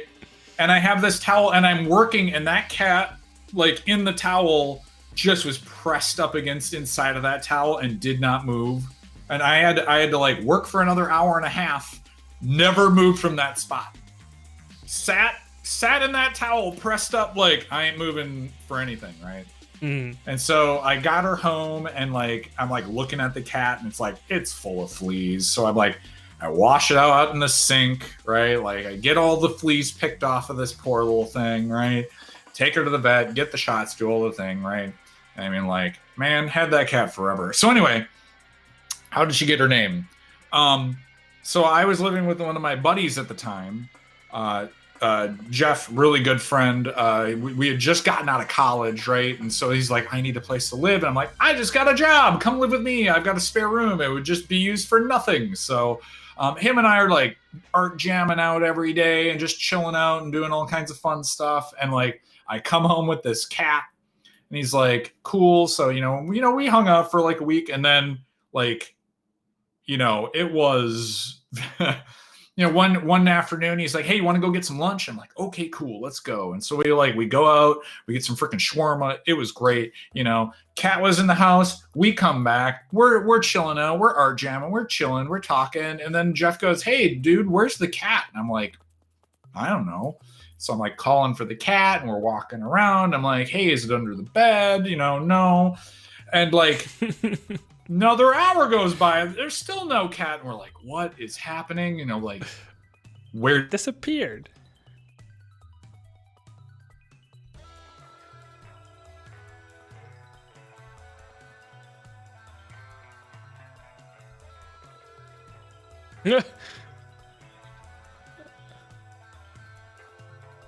Oh. Oh, wait a second. You know, like, it looks like a tornado is slowly moving through the entire house, right? This is how, like, crazy. I checked inside of the stove. Like, it's airtight. You know, you think about it now, but you're like, you know, I'm looking in the freezer, you know, I'm looking in between the fridge, you know, all that sort of stuff. Like, I'm pulling everything, like, maybe it got stuck in the cupboards or something, you know, and like going through, I'm like, maybe when we left, the cat like bolted and jumped out behind us, and we like closed the door and we just never saw it. Like, how dumb is this? So I'm like walking around the grounds, like looking for this cat, right? So I'm at no cat outside, no cat inside. I'm on the phone with my parents finally. I'm just like, the house, you know, you're watching like the painting fall off the wall, right? Like everything is like a disaster area now, right? And so, like, I'm on my phone finally with my parents. I'm like, I lost the cat. I don't know what happened. This thing is gone, right? Maybe it crawled through a hole somewhere in the wall or something. I don't know. And as I'm saying that, just I hear this meow as I'm standing in the kitchen, and I turn, and in this disaster room now that looks like a tornado came through, right in the middle of the floor is this little white cat just meowing at me. And I'm just like, where were you, you Houdini? And that's how she got the name Houdini, because it was Nice. goddamn Houdini who just Well-deserved vanished name. out of the ether and then reappeared. 2 weeks Nice. later, I figured out where she was the entire time, because I had gone through the desk drawers in my desk, but I was like opening one of the desks and the cat frickin' popped out like a magic show. Mm-hmm. She was sleeping in the, like, when I checked the drawers, I didn't check in the very back nook, and that's I figured out where she was the whole time. It's Okay. still like popped out like a frickin', you know, little like snakes in a jar, right? Like this cat blows out the frickin' desk. So the name Houdini stuck ever since then. So That's a nice story. yeah, I'm gonna close this window now all the way. Thanks for sharing. So yeah, so that's my lovely cat. Nice. Who I adore. I miss her. I have a painting of her in my other room, so you know I get to see her Cool. every day still. That's cool. I assume you didn't got a new cat yet. I have not. No, I mean, like, I've thought about it now, but it took me like 2 years to recover from losing that cat. So I'm just gonna, you know. Like, I feel like they're two different kinds of pet owners. Like one type of pet owners, when their pet dies, they immediately get a new one. Yeah. And then there are the other ones that like take a while, like a really long time to recover from it, and then start considering getting a new one. So yeah, seems like you're in the I'm second kind of in that category. second camp. It's been like a slow, like, now I'm finally getting to the point where it's like, man, it'd be nice to have like little kitty chilling out, right? It's COVID. It was COVID time, so it's like, you know, it was kind of one of those things where I'm like, oh, I can put it off for now, right? I've always had a cat around, like either at home where my parents are, or you know, when I got Houdini, you know, it's kind of nice where it's like, hey, I'm gonna go take this trip, and I don't even have to worry about cat, you know, like, oh, I can only take it for a certain amount of time. I mean, like, the nice thing about having a cat is like, oh, all I need is somebody to come check it, like on a Wednesday, and I know it'll be fine until I get back, right? Like, I don't need somebody to check it every day. I don't need to put it into daycare, right? Cat's gonna cat. It's gonna sleep 90% of the time. It's gonna eat some food, and it'll be happy when I get back. Cool. That's it. Simple. Keep it simple. Nice. Okay.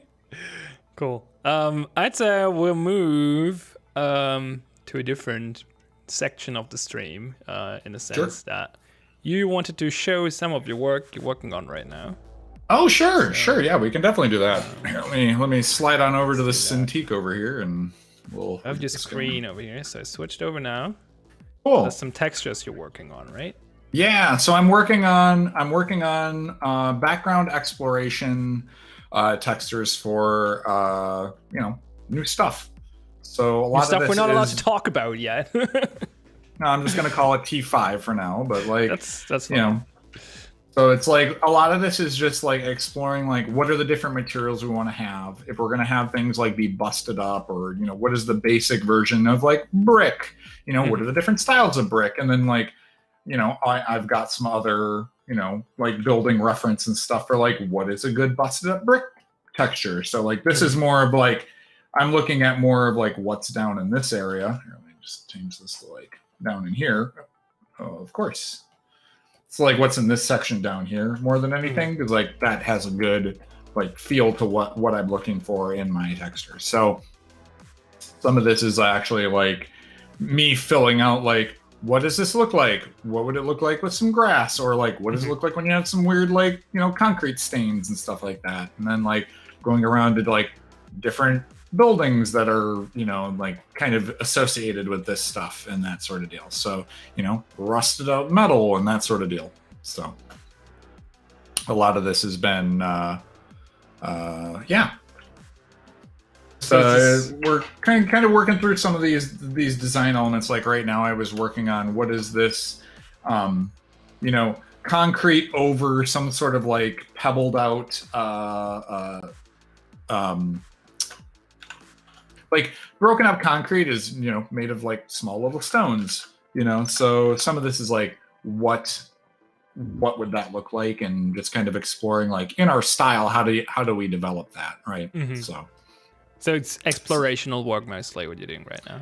Yeah, these aren't like and what will happen then is like as we move forward with like the zone that we're working on, right, we can use this as a reference, right? This is more of like a style guide, a reference guide. You know, a lot of this is me paying a lot of attention to color, the amount of saturation that's in this. Additionally, like how, you know, detailed everything is, right? Like these a lot of these are examples of like, this is how we'll want this to look. This is how we'll want this to be. So yeah, some of this is, again, it's all exploratory, so that way people can kind of review it or reference it as they're working and go, oh, I'm working on this. You know, here's a thing that I can translate that to, right? Or I'm working on this building, it's made of brick. Oh, here's some examples, right? And I can color shift them or modify them, or, you know, it's like, ooh, I like this element and I can pull that out of here. So, you know, like what if you wanted this to be like a darker brown, you know, brick, right? Like you can color shift that or modify it how you see fit. So. Byaku is at it again. I can tell Zack has been around forever since he has this ancient version of CS. The future is now old man.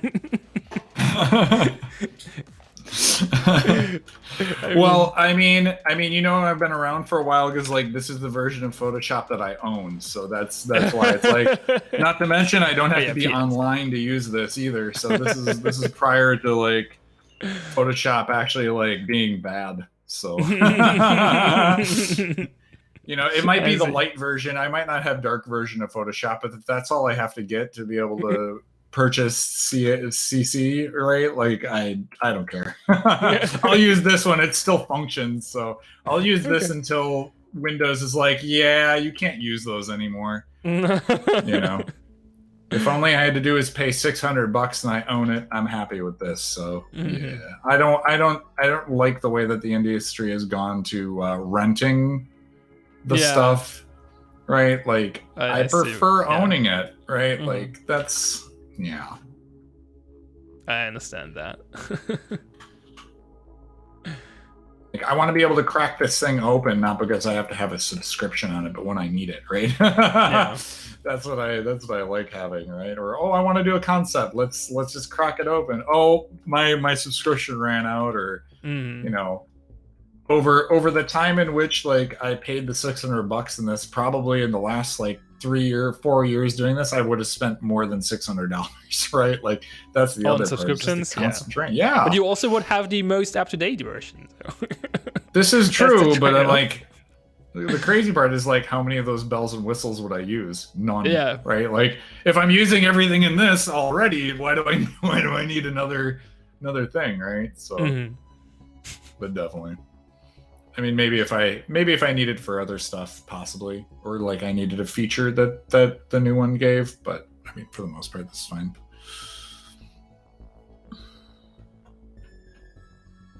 So a lot of times when I'm doing like texturing and stuff, I'll start. I mean, this is a little bit more like halfway through the texturing process for this. This is just to kind of get like a little malaise of detail in the pixel art, and I'm trying to do it just pretty quick to get this out. But like a lot of times what you'll see us do is like you'll see us do bits where we pan out really far and then we'll come back in, because like part of it is figuring out what amount of detail feels good.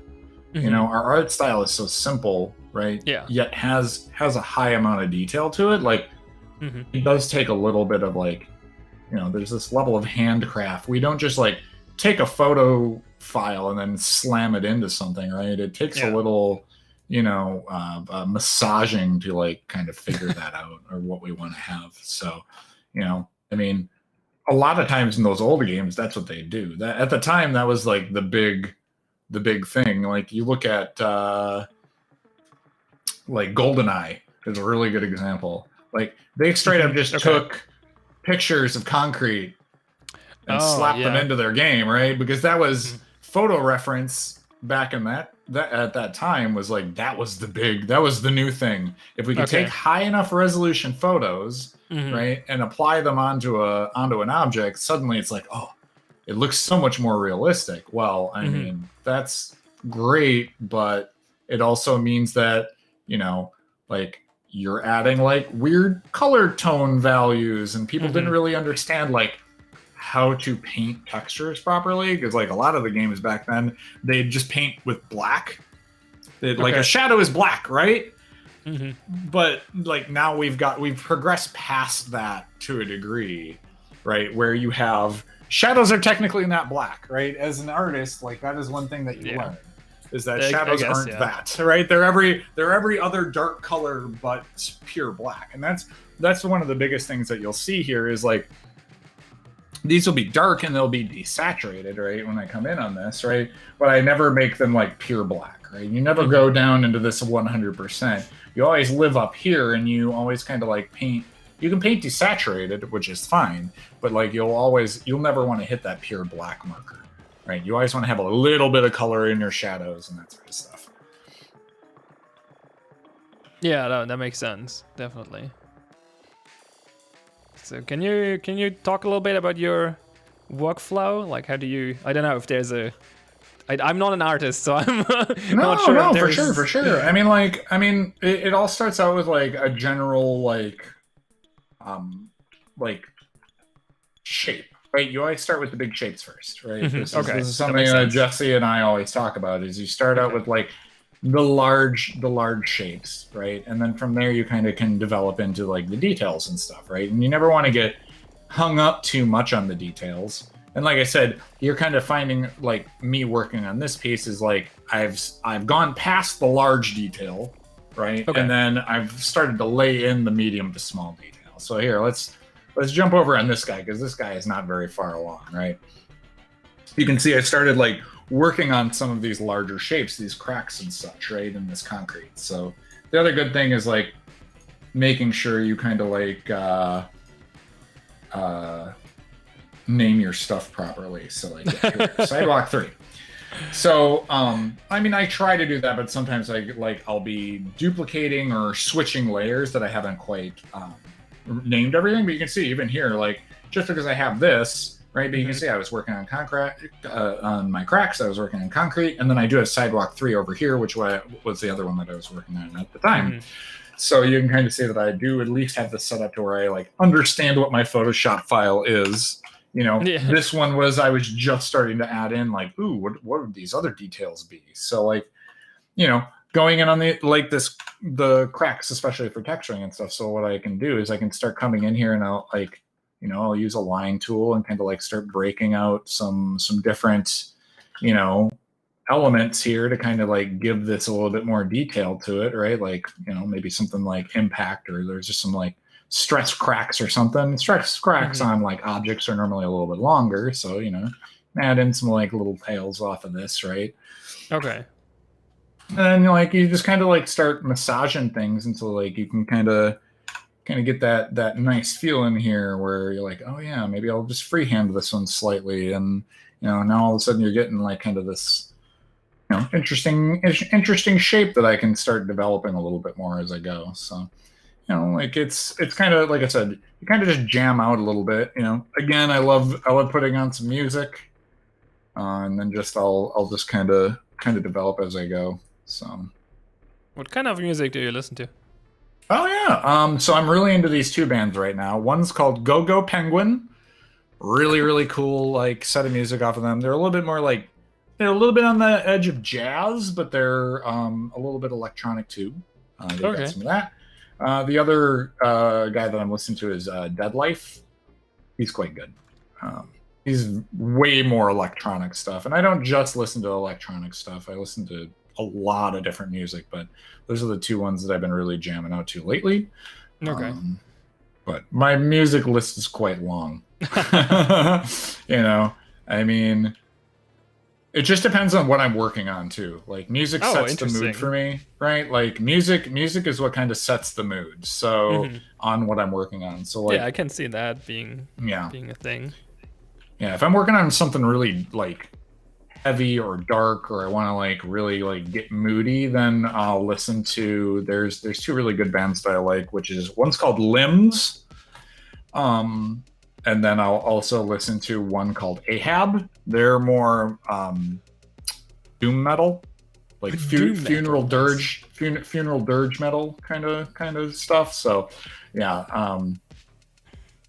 more melodic, more long playing instrumentals and stuff. That sort of stuff. So yeah, I mean, like, and then yeah, if I need something like really like what's the other one? There's one, if I want like one that's way more crazy, I'll listen to like Igor is another one that I really like. They're pretty out there with their metal and stuff. So I've never heard of any of those bands. So. Oh, dude, they're amazing. They're so much fun. Again, a lot of these are instrumentals and stuff, and they, you know, like I think Igor is kind of crazy because they've got a opera singer that will sing in for some of their music, which is freaking awesome. Stellaric asks if you have played any instruments. I do not. I am not very as for much as I love music, and that is the one thing that I there's very few styles of music that I will not listen to, right? Yeah, I'd like to lean towards a little bit more like Death Clock and like a little bit more metal-y kind of stuff, but like I enjoy good jazz. You know, Typo Negative is probably one of my favorite bands. You know, Nine Inch Nails, that sort of stuff. Like, I love those bands, right? Flyleaf, great. You know, I mean, like I said, my bands list: Tsunami Bomb. I love some punk music. Phantogram, the Ghostland Observatory. I go on forever, right? Like, there's amazing bands out there. Each set of music is interesting and unique. You know. Probably my favorite game soundtrack of all time is Diablo 2 soundtrack is probably one of the best. Absolutely adore that soundtrack to death. Yeah, I listen to a lot of stuff. I can tell. But yeah, I never got into doing the music myself, personally. I did have a late friend. He was really into music. His name was Sean. Awesome dude. I got to go see him play live a couple of times. His band was called Lungs. He did a really good job. Loved going and seeing his band whenever I could. The other one he played with was called Aziza. They've got some great stuff, so I miss listening to him like riff out some music. So I definitely have a lot of like friends that do play music. So yeah, I mean that makes sense if you're into music a lot. Interesting. I never thought about it, but yeah, it makes sense that you would set the music depending on what you're working on. Like I guess that makes sense. Yeah. Yeah, I mean, like music is mood. Mood is what, you know, like gets you into like what you're working on, right? Like I said, if I was working on something pretty dark and like horror like, right? Like I'd probably listen to a lot of the you know, dark themed stuff that I enjoy, right? And you know, vice versa, if I need something like kind of swingy and fun, right? Like if you put on music, it kind of gets you into that mentality. It can help. A lot of times what that can do is help break a mental block. If you're running into a mental block, I've found that music can really help you like break out of that. So if you're like doing, you know, if you find a good piece of like concept art, that can kind of like get you out as well. So that those two things combined can really help like push your mental outside of like getting like, instead of be like, God, I'm stuck. Like you're more, if you're focusing less on like that and thinking more about the music and, you know, like, oh, I found this really good piece and I really like this and this about it. Right. You can really, it helps breaking mental blocks a lot of the time. I see. So what kind of music did you listen to when you did exploration for the Christmas update? Oh, dude, I was listening to straight up Christmas music. Yeah. Oh yeah, dude. Nice. Oh yeah, dude. I was listening to all kinds of stuff. I mean, like freaking Trans-Siberian Orchestra, of course. You know, freaking. You know, I really like some of the classics, so I'll listen to some of that Rat Pack Christmas music. You know, so love those like really like classic-y kind of ones too, right? So, oh yeah, dude, it was you know, I'm not going to the it's COVID times. I wasn't going to the mall or nothing, so I wasn't getting my fill with any Christmas music at all. So yeah, I was listening to Christmas music for a solid like 2 weeks, and it was great. So I mean, like, I haven't really like worked in the what is it, retail industry, so I normally didn't have to listen to the ad nauseum, Jingle Bells frickin' music or listen to the same song for the 300th time. So like for me, I'm not jaded with the whole Christmassy doodle. So Okay. So right now I'm Yaku kind of asks- like, oh, go ahead. No, go on. Okay. Oh, I was just saying, like, right now I'm just kind of going through, and now that I've kind of like, oh, I really like this shape or whatever, now I'm kind of going through and just doing like, here's a little bit more detail, right? Here's highlights, here's shadow, Okay. just to try to get the object to kind of pop out now, right? Now that I've kind of like, this is what this is, what would this be? Now I'm kind of going through and like identifying through light and shadow, and this is one of the main things I learned about texturing. And the epiphany that I had when this was really when I was working at KI, right? And I was doing a lot of like hand painted textures there was the thing that helped me like understand what was happening is like everything that you're painting when you're painting a texture it's all about how light interacts with an object, right? So if you're doing like silk or cloth, I understand, right? Yeah. You have high specular tones, right? And the way that you paint your light it allows the human eye to identify, like what an object is. And a good example would be to like do glass, right?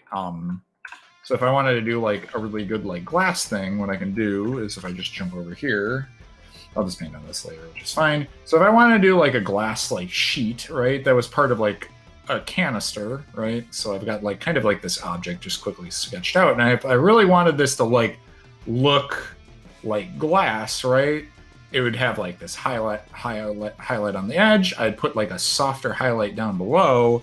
And then if I started going in here and start kind of like filling out what this is, right? I can start like frosting in the rest of the, like what that would be, right?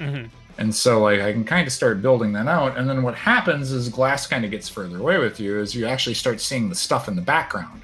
Yeah. So what happens is you start being able to see through this object, and this would always be darker over here. So what you can do is kind of like, figure out like what this would be, right? And so suddenly I can start getting like this really weird transparency kind of like effect, off of this object, and the other thing that you can do is like, let's say this is behind something that's red, right? So there, just add a really quick, just a little red layer over here, right? So, I've got this red thing, right? Well, what happens is that like you have this weird light refraction that kind of comes in here. So, you can grab a little bit of this, but like, so it'll kind of blur that a little bit, but like I always like to just darken this up just ever so slightly because it gives you just a smidge of like feeling of depth, right? And then then you just can kind of like go through and continue painting this out. So like as you kind of like pan away, right, you'll start getting this like, oh yeah, it's transparent. I can kind of see through it, but then it's also kind of like, showing what's underneath. And it's a neat little trick that you can do if you have an object that doesn't have any alpha. You can actually fake that has alpha by like bringing in some of that color into it, right? Yeah. When you're painting some of the glass and stuff. So, I love using this trick on things because like you can totally get like make something almost look like it's see-through by doing that sort of stuff. Even though it isn't actually, yeah. Yes, exactly. Even though it's just solid, right? Yaku asks when you go to a metal concert with him. Hell yeah, I will. And Fritz asks, what did you listen for Kildome art other than Temple Serpent, obviously? Let me think. Who was the group that was really listening for Kildome stuff? I mean, Kildome was pretty wild because it was so many different different zones. There wasn't like a soundtrack that incorporated that kind of thing.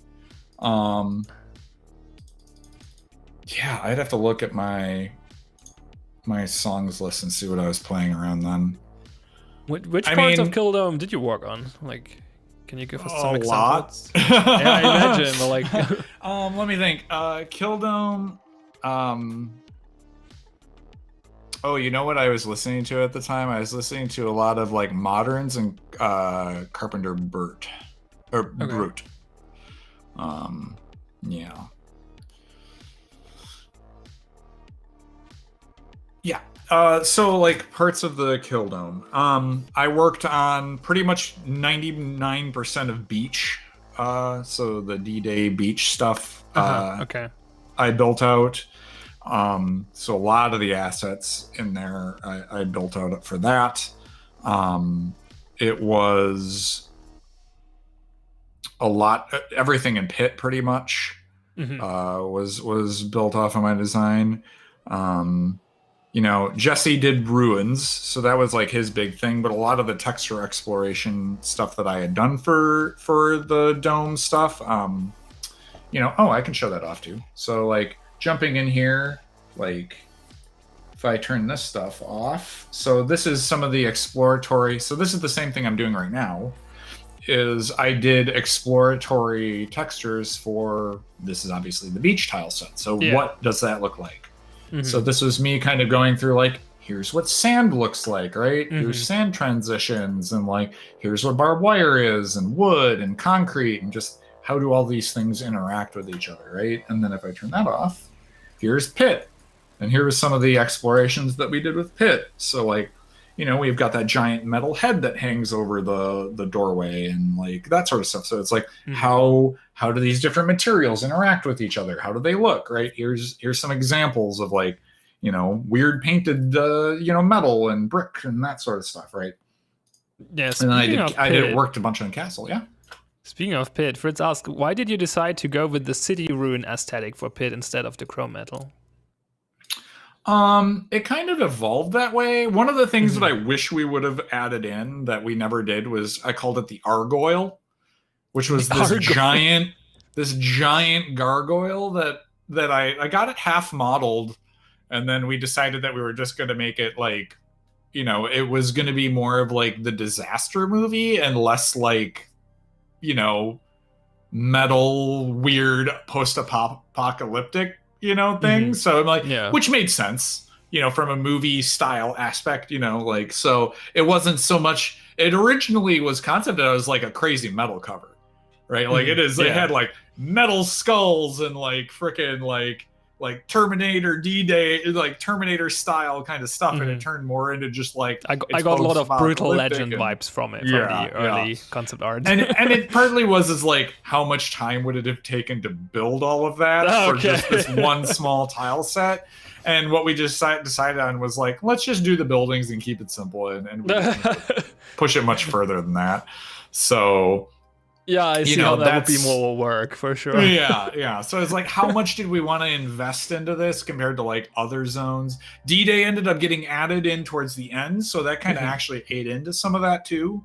So like, it was just like a shuffling of like priority, really, and where we could really put stuff. So that's kind of what happened there. So it's like, you know, here's some of the exploration I did for Castle, and just like there's ropes and maybe armor and swords and stuff, and like mounting plates and wood and you know, stone and that sort of stuff. So like, and then this was the one that I did for Forest, was like figuring out different, you know, here's possibly how foliage could work, or here's, you know, literally some of the brickwork that we could use, you know, in different stuff. And like, you know, so, you know, these worked really well for the metal trees that we have. And, you know, so a lot of this is like, some of it could get used, some of it can get thrown away, right? A lot of this is just here for people to be able to like, I like this, how did you make this?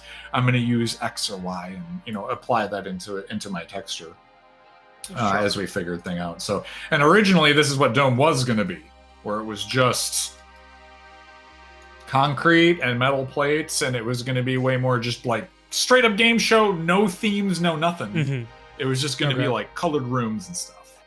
So I mean, like it changed dramatically from where it started, right? So you know, it was going to be like crash bags and goofy things, and like you know, it switched to more of like each room being like its own theme, you know, being its own universe, right, kind of thing, and that like it definitely like doubled the workload, right, or tripled or quadrupled the workload based on however many, because no room could share anything from another room, right? Yeah. And so like it became much more like each thing had to be its own independent zone kind of deal. So yeah.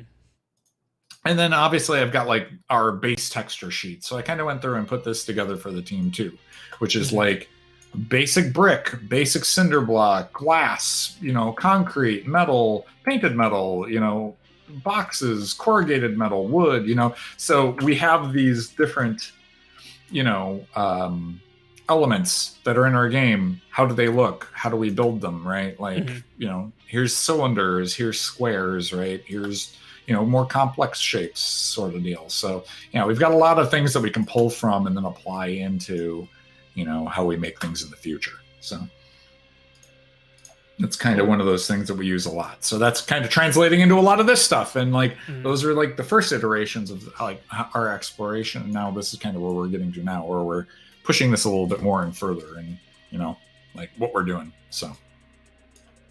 Snarms asks, did you actually look at real D-Day footage for Beach? Yeah, I mean, like there was a lot of like D-Day reference, like looking at that sort of stuff, especially for like the obstacles that were going to be used, you know, like the barbed wire fencing and stuff. And while not all of it is like purely accurate, some of it had to get modified for like gameplay impact, right? And so like a really good example is like the large metal jacks that are in the D-Day zone. Those are not realistic to what jacks actually are that were originally in D-Day. And the reason why is that when I was modeling the jacks in the first iteration, they weren't very fair gameplay wise. I mean, they were just there to stop tanks. They weren't there to really like have fun shoot around, right? Or be able to hide behind, you know. That was their whole purpose, is that you could get shot. So when I was first making them, I was trying to make them like they were like how it would actually look, and it was like this would be no fun, right? If you were getting shot at and you tried to take cover behind this thing and you're just getting, there's all these gaps and stuff in it. So it took me a little bit of time to actually like redesign them to actually be something that was pretty much equal on all sides, that the player could actually like, you know, fight a round, cover, actually, you know. Yeah, and additionally, we like when we were first doing the barbed wire, like I made like a barbed wire fence, and it was like, well, the player's going to think you can run through that, and it was like, yeah, but like this is what's on the beach, you know, when you saw it before, and it was like, no, we need to like visually show that so that the player can't go through it, and it was like, well, we'll just make it constructed out of wood and then it has barbed wire over it, so the player goes, oh, there's wood in there's no way I can run through that. You know, so it's like there's a lot of considerations. Again, this is kind of coming into what is gameplay, how do you want it to look, and then like how do we solve those two things between art and gameplay, right? And that's kind of like some of those assets needed to get kind of reworked in a way so that it actually like functioned, you know, and the player can understand that too. That's a big thing that happens too, is like player understanding in a game, you know, by just looking at it. I'm a big proponent for show, don't tell, right? That's my personal philosophy in a game, is like, if you can just give the player the limited amount of information, when you look at something, does the player understand it instantly? And that's a big part of it. I think one of the games that I've always felt has done that really, really well is Mirror's Edge. You look at a thing, you know exactly how everything functions pretty much by just looking at it, right? I mean, so they made that possible by having their art style very much like it's this game is more like the art of the game is there to make the game, like, how do I phrase this? But basically they made the art style very much in support of the gameplay, right? In a way, like, it's everything is white, and the things that you can interact with are highlighted in a specific color, so it's very clear what you can do with it. But they also made it work aesthetically. Like, it doesn't look like it doesn't look bad. It still looks Right. It still looks good and still looks like it fits together.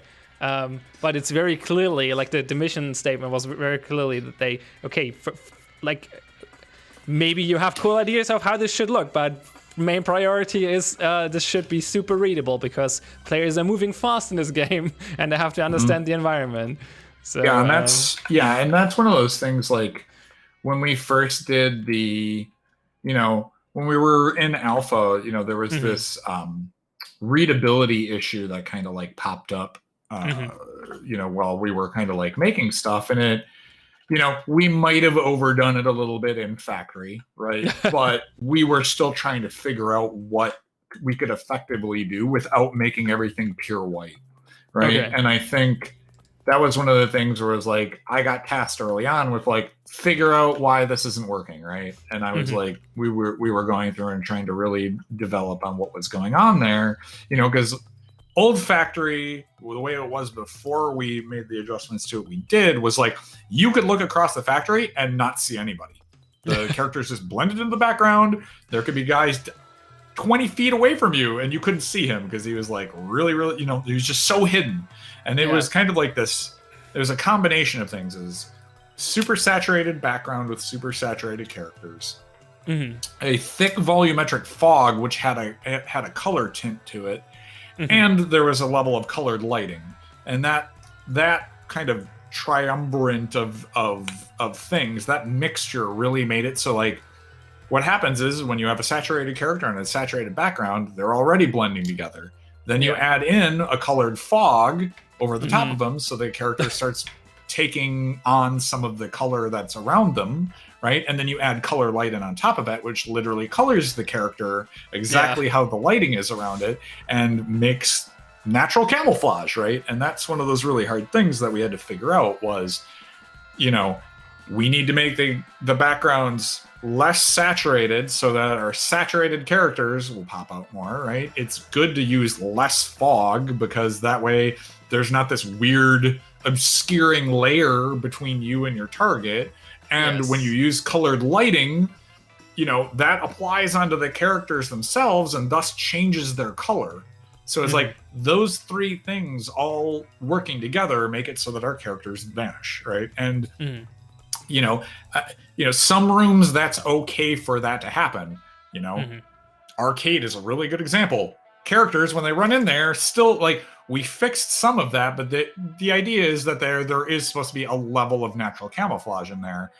It's supposed to be a dangerous room for the attackers. It's supposed to be kind of a free room for the defenders, right? Like you can ambush the hell out of people in that room because like there's even an arcade cabinet that I put in there that has a character that is pixelated that I got spooked by that once. Yeah. I died so it's to like it. there's stuff in there to help the defenders because like it's supposed to be unfair, right? So the color lighting plus the little bit darker lighting plus like the little bit more visual noise, that room is a perfect example of why we need to continue that needs to be a vigilant focus for the game is making sure that we're looking at that, right? So but that's kind of, we took those lessons from factory, which we might have pushed too far, but we've kind of been folding them in. And I think Dome works great.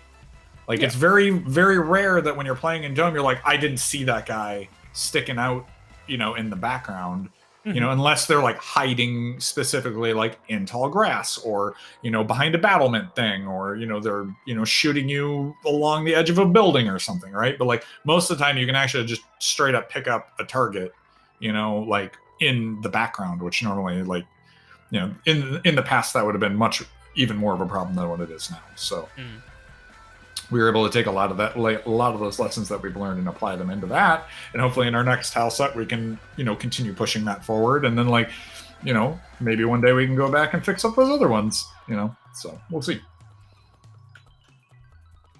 One more question from Chad, and I feel it has a very simple answer, but maybe there's more to it. What cities do you use as an influence for Alpha City, fictional or not? I mean, most of it is New York. Yeah.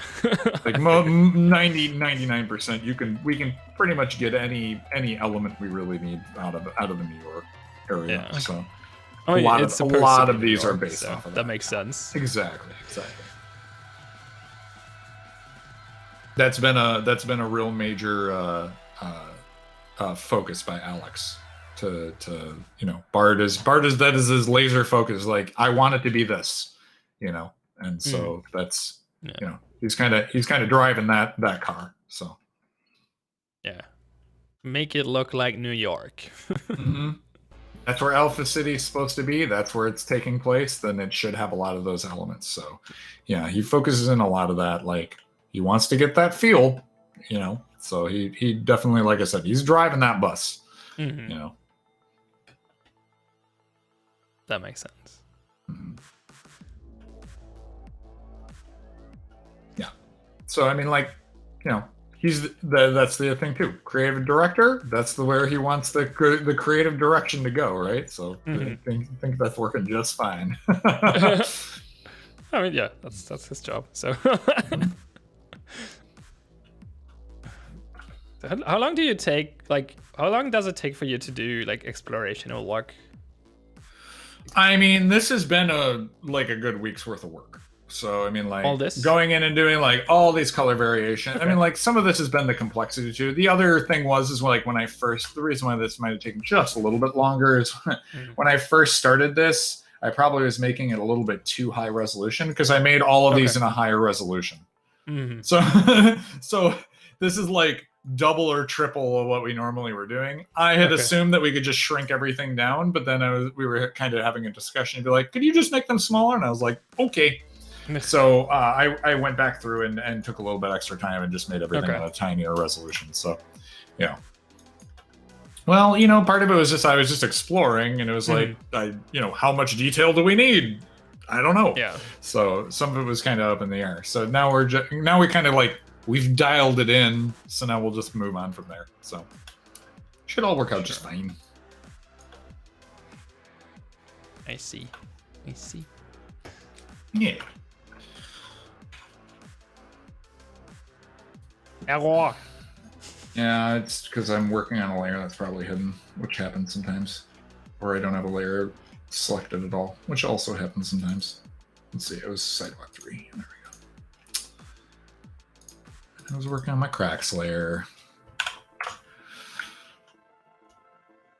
So yeah, I mean, like, this is mostly just what I do. I just sit like for texture exploration and specifically, right? Like, modeling a thing is a little bit more, free form for me. Where if I get a like I said, if I receive a concept, that's what I'll normally work on off of, right? And then if there's a couple of tips and tricks that I can show if I were modeling something, but I don't really have anything to model right now.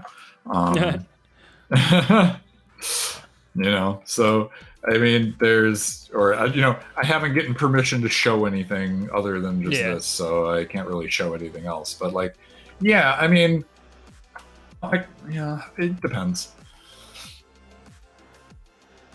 Sure. Overall, yeah. I mean, like, so yeah, you get a concept, you work off the concept. There's some neat little tricks that one of the things that, like, Ben kind of alluded this during his little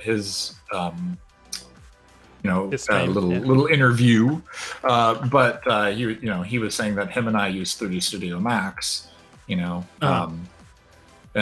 we use that because the modeling software for that we feel is just stronger in general over Maya.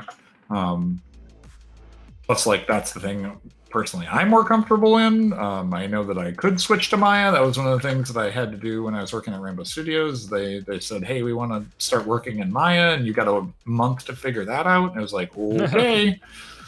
So we totally, like, revamped the entire studio over to Maya in like a freaking month, which was nuts, but whatever. And so yeah, I mean, it's like we could use Maya if we really needed to, but again, Max's modeling software is so much stronger. It's so much more stable. There's less. I always feel like with Maya, there's a lot more things you kind of have to dance around to get it to work in Maya, whereas in Max, it just doesn't care. I can have the same object 17 times, all labeled the same name, and Max doesn't care. And in Maya, you can't do that. You have to have different like you can have the same object, you know, but it needs to be labeled A, B, C, D. It can't be labeled bolt, right? You can't just have like bolt and then duplicate that over and over and have them all be named bolt. Maya will not allow that. Too bad. So it's just less. It's less. I feel like Maya, like, you know, probably superior programs, but also has more restrictions, and I just don't like that. I just want a model, man. Quit getting in my way and just let me do what I want. So that's why I enjoy Max, because just again on the modeling side, it doesn't care. It's whatever, you know. Interesting. So another I might be a little question. bit Maya about it, you know. Will Zack ever create his take on ED-209 as his concept for a weapons factory? Tells that. Ooh, snap. I mean, yeah, I could. That's a possibility. If that ever gets the green light, I'll do it. You know, if somebody wants to make it, you know. There's a vehicle in the game that we don't get to see very often, which, I mean, like most of the public hasn't seen, which I'm still waiting for that to come in. So, you know, I made that freaking a year ago almost, and, you know, testers might see it on occasion when it gets put in, but yeah, you know, hopefully we'll get more. Yeah, hopefully, you know, there. Just as what I'm alluding to is we do have a few more spawn vehicle types that you can, you know, have. So, you know, that's kind of cool. So yeah, I mean, like you were saying, is there certain things that I've made that I'm really proud of? I love that thing. That thing we cannot talk about yet. That was super fun to design and make and whatnot. So yeah, I mean, there's a lot of fun things. All right.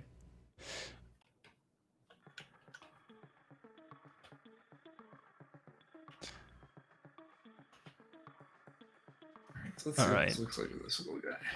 There we go. All right. I think also we can bring the stream to an end slowly. Sure. So one thing I wanted to get to before we do that, though, is like I want to point out that if people enjoy listening to you and watching at what you do when you work, I recommend checking out the DPL Discord server, because there's a voice channel there called Zack's Art Room. Zack's Art Room, I believe is the name, and you sit in there quite regularly, usually late night, I believe.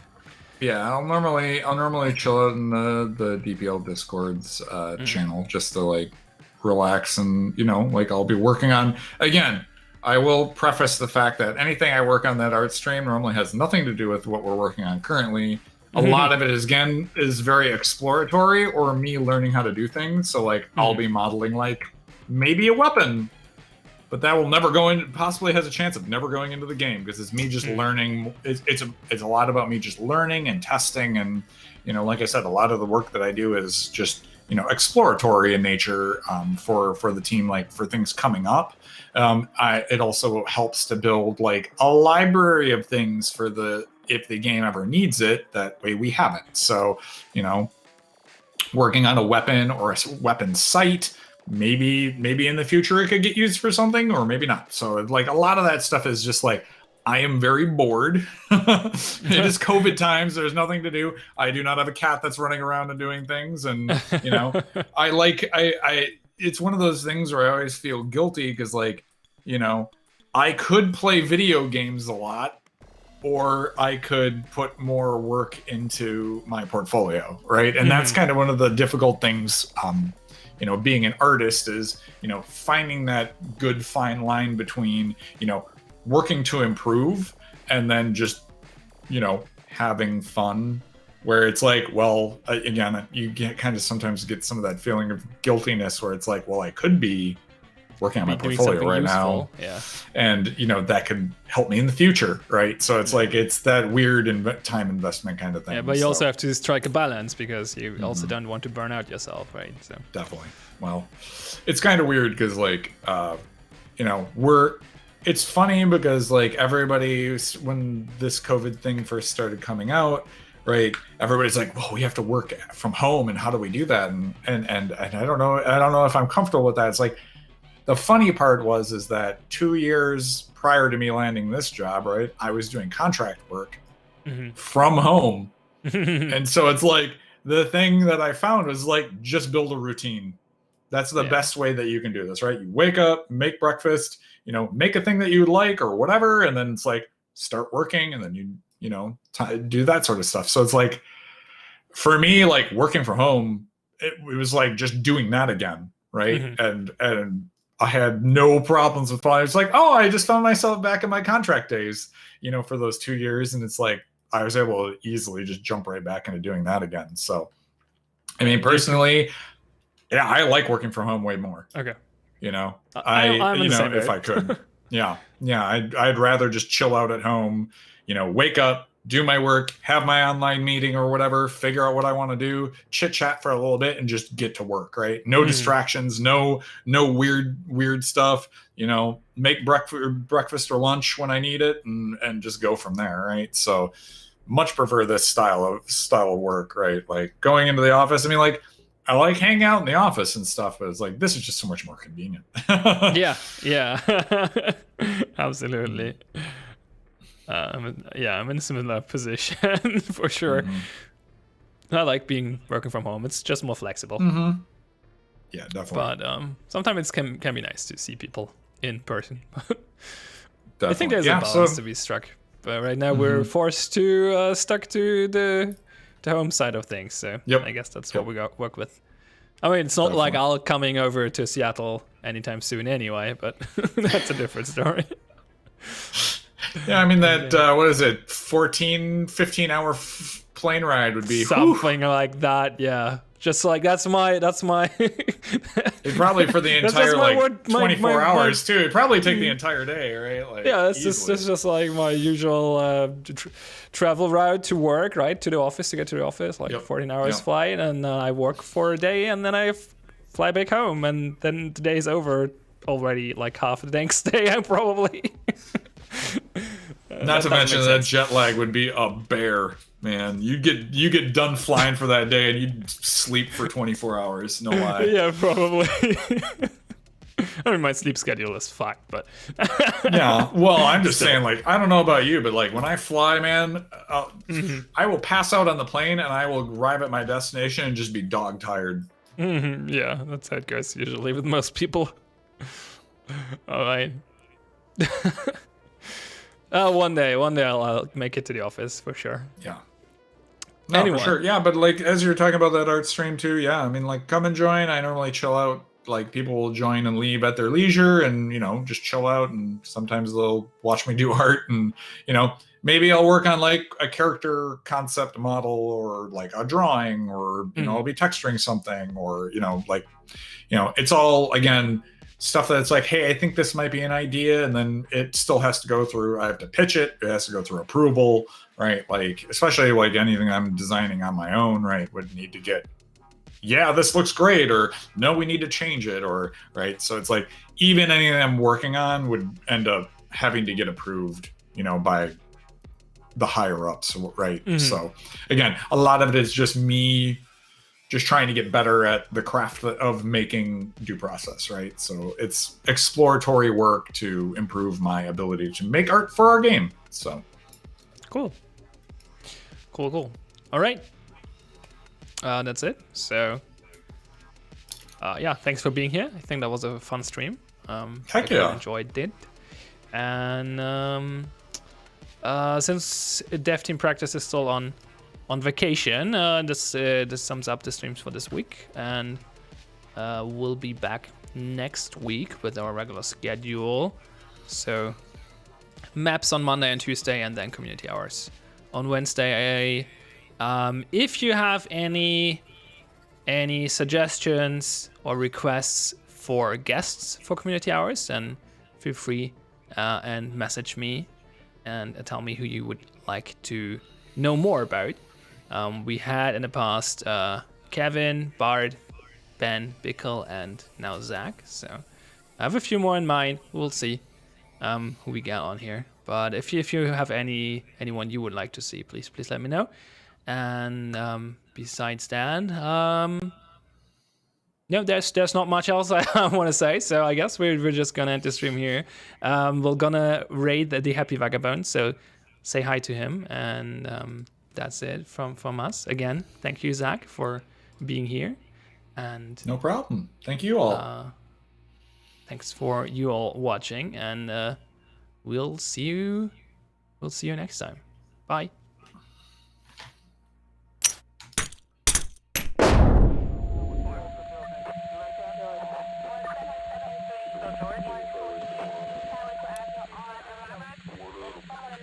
This is one, I'm receiving at 39.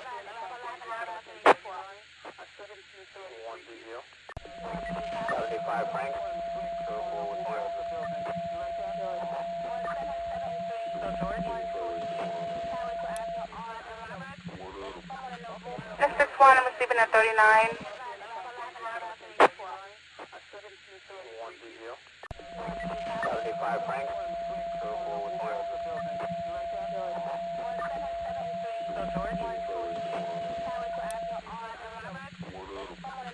This is one, I'm receiving at 39.